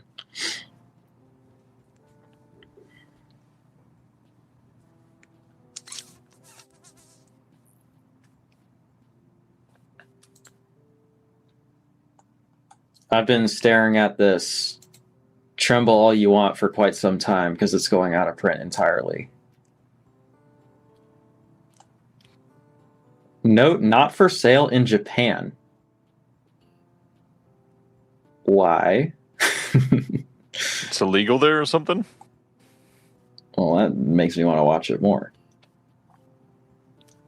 All right, maybe I'll just get this and that and just call it a day. Then I don't have to worry about it anymore. Stop staring at it.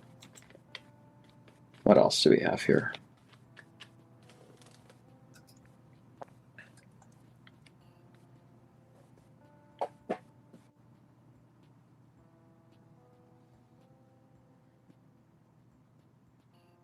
I saw that they were announced, the Connie ones, but I haven't watched them yet.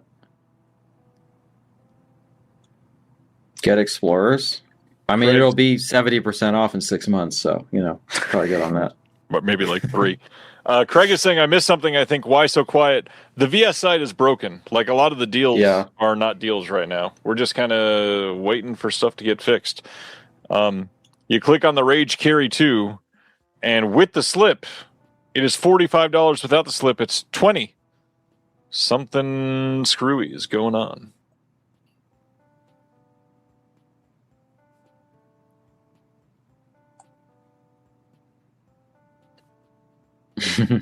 He is LA based. You can meet him at a Los Pollos, whatever the fuck. Hermanos. Hermanos, yeah. What was the name of the restaurant? El Pollo Loco. Oh yeah, Crazy Chicken. Yeah, his usual haunt, it would seem. Meet him there.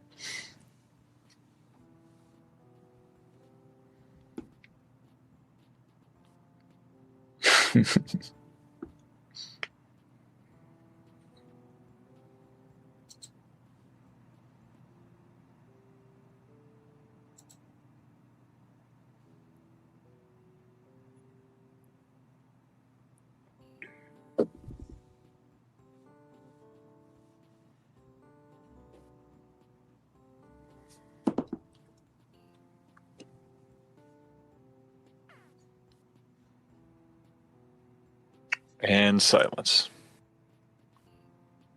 I'm checking my bank account.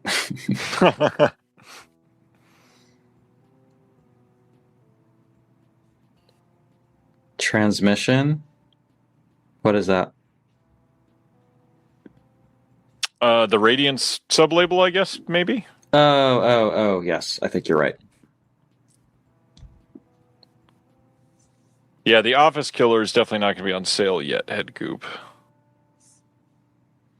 Oh, look who it is. Yes, Judas please. with his bag of coins.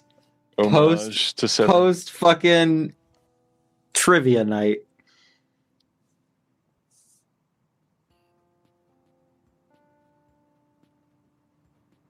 He's probably at trivia right now.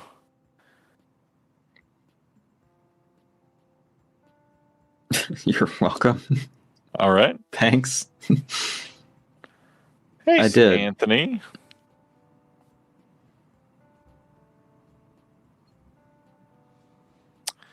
Mr. Hubbard, I believe it is what you think it is. You're going to be very excited. Of course.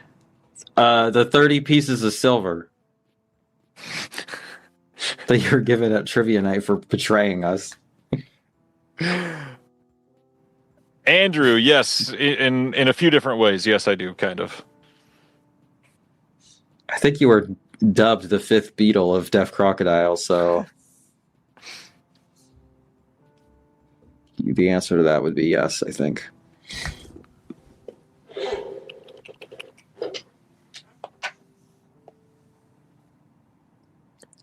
Ryan does rock.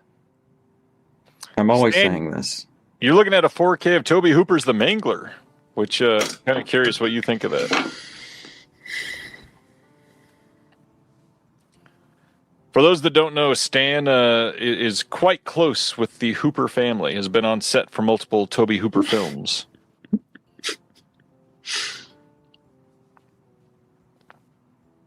Nice.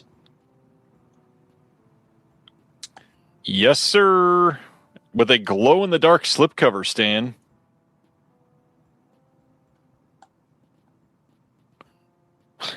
Andrew says, I have a bunch of physical media buddies. We all work at Disney. I'm pushing you all like crack cocaine. Is that to watch Stolen Kingdom? That'd be great. Yeah, plug that shit.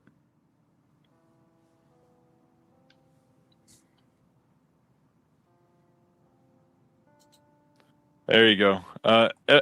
Epilepsy warning for everybody for the flashing.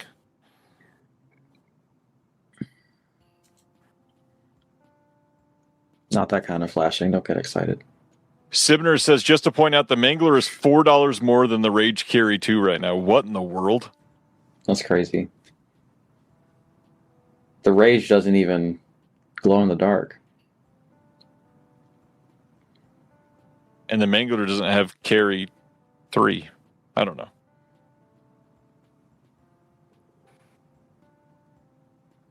Shaking my head.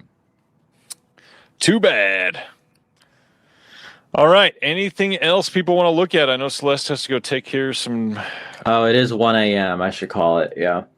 Anime. I mean, you can keep going, but I should probably bounce. I mean, we're just sitting here watching a broken website. So gave them an hour to get their shit together. Not much to discuss. Like at this point, if you can't fix it in the first hour, what are we going to talk about? Yeah. So long story short, stuff is weird. True. Very weird. That's so true.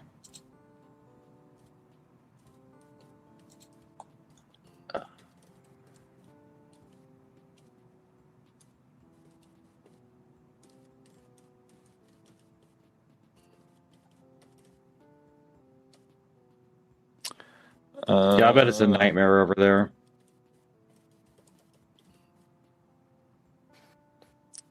What is the biggest selling title for VS? The Keep or Last Tango in Paris? I mean, The Keep sold the most in, I think it was 28 hours. It was fully sold out. And that was 12,000 limited and like 3,000 or 4,000 standard as well. It's last gasp. It's Camille Keaton in Italy. I don't have an opinion on transmission. I don't know. I don't even know what they've released, to be honest. I mean, they've put out good films for the most part. I'm happy with what they've done so far.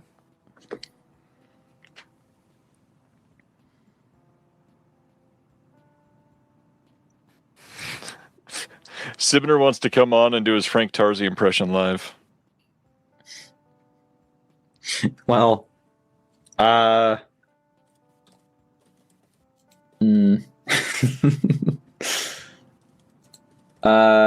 maybe you can tag me out and put him in then. Put me in, coach. You're like, I probably gotta go. Those new transmission titles look really rad, actually. The ones that are, I think they come out next month. Oh, Vampire's Kiss. Okay, I know what you're talking about. Yeah. Yeah, pretty cool. Night of the Juggler, that release is great. Mm-hmm. Neat. Matt points out that the Beastmaster, Showgirls, Roadhouse, The Keep, and TCM2 are the top 5 when you filter for best-selling under all releases. I wonder how accurate that is. Yeah, me too. I mean, that sounds right. I mean, I would not be surprised. Those are all very mainstream titles. The order doesn't seem right, but those seem like they would be plausible entries for the top 5. Yeah. Can someone tell me if I should just buy the Saragossa manuscript? I was just staring at it, and I need to just do it. Not. Okay, if you've got 1050, just do it. All right. I'm just doing it. What in the world? Oh, hi. What did I miss? I can only assume that everything's going smoothly and nothing's broken. How'd you do at trivia? That's right. Well, we weren't the worst team. But as I've told Ryan in the past, they're really tough with their questions at this horror trivia. But there was a horror musical round that we kicked ass in. We got only one wrong. Nice.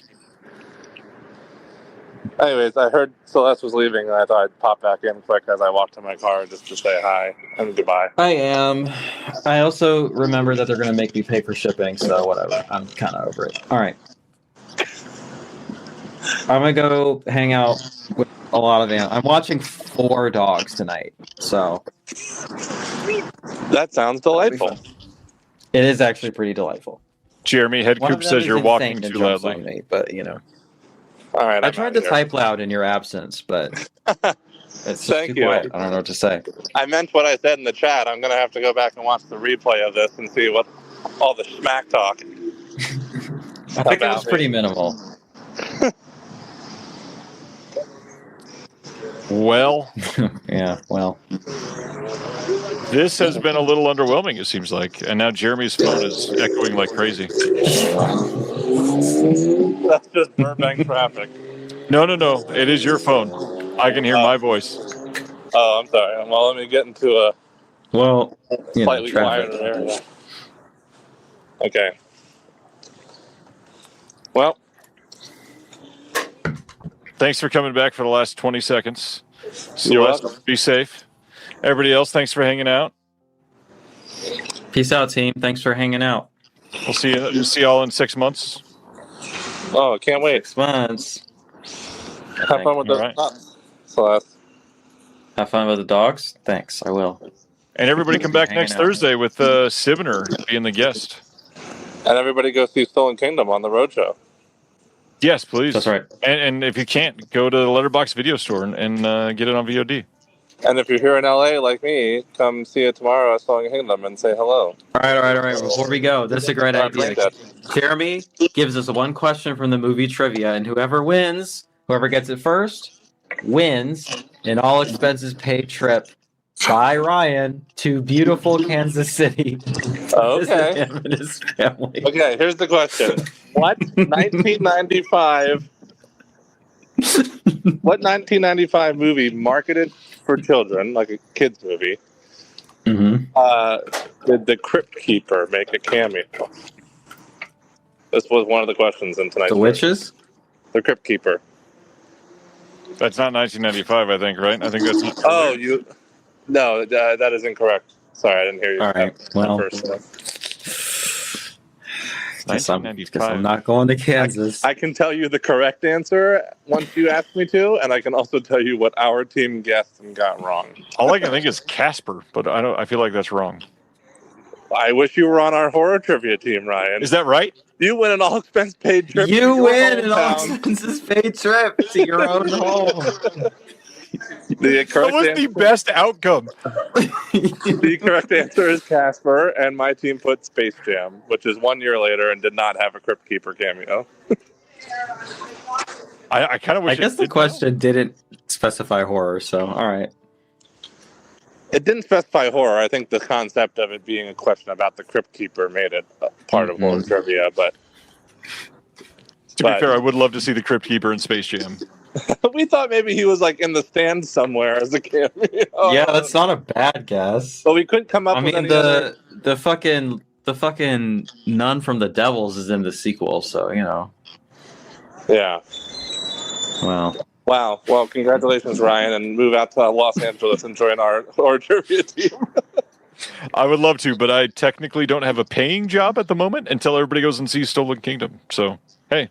Hey, go do that, everybody, and get off the Vinegar Syndrome site because it's broken. All right. Well, thanks, everybody. We'll see you all next Thursday, and be safe. See ya. Thank you for watching The Disconnected. On the way out, make sure that you are subscribed to the channel, that you've liked the video, and that you've copied the link to be able to share with someone else that may appreciate this.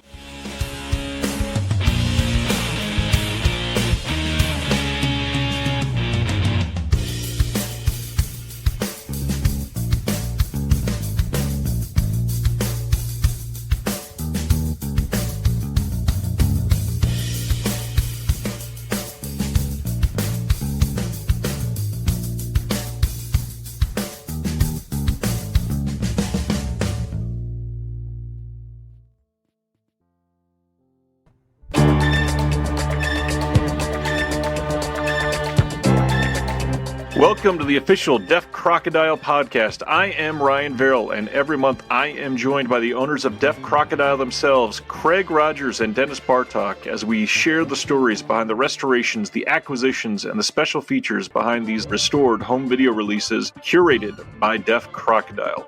Not only will you find episodes where we break down the announcements, but we will also be sharing audio commentaries from the home video releases themselves so that you can listen on the go. Proudly a part of the Someone's Favorite Productions podcast network.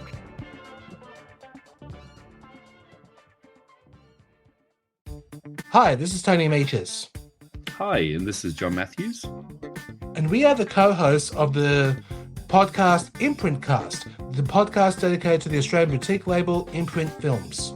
Yes, if you want to know everything related to imprint or in the imprint world, this is the podcast for you as we cover announcements and also upcoming releases from the imprint lineup. Yes, and we are not the only hosts on this show. We also have family members. They include Suzanne Boleyn, Paul Berryman, Jim Mulvihill, as well as Ryan Kendall. Also joining us are content creators who contribute to the imprint releases, doing commentaries, essays.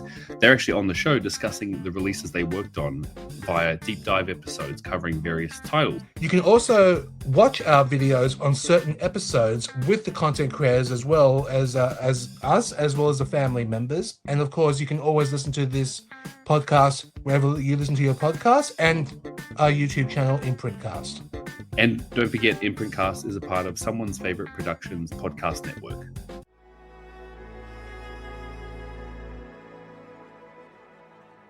Thank you for listening. To hear more shows from the Someone's Favorite Productions podcast network, please select the link in the description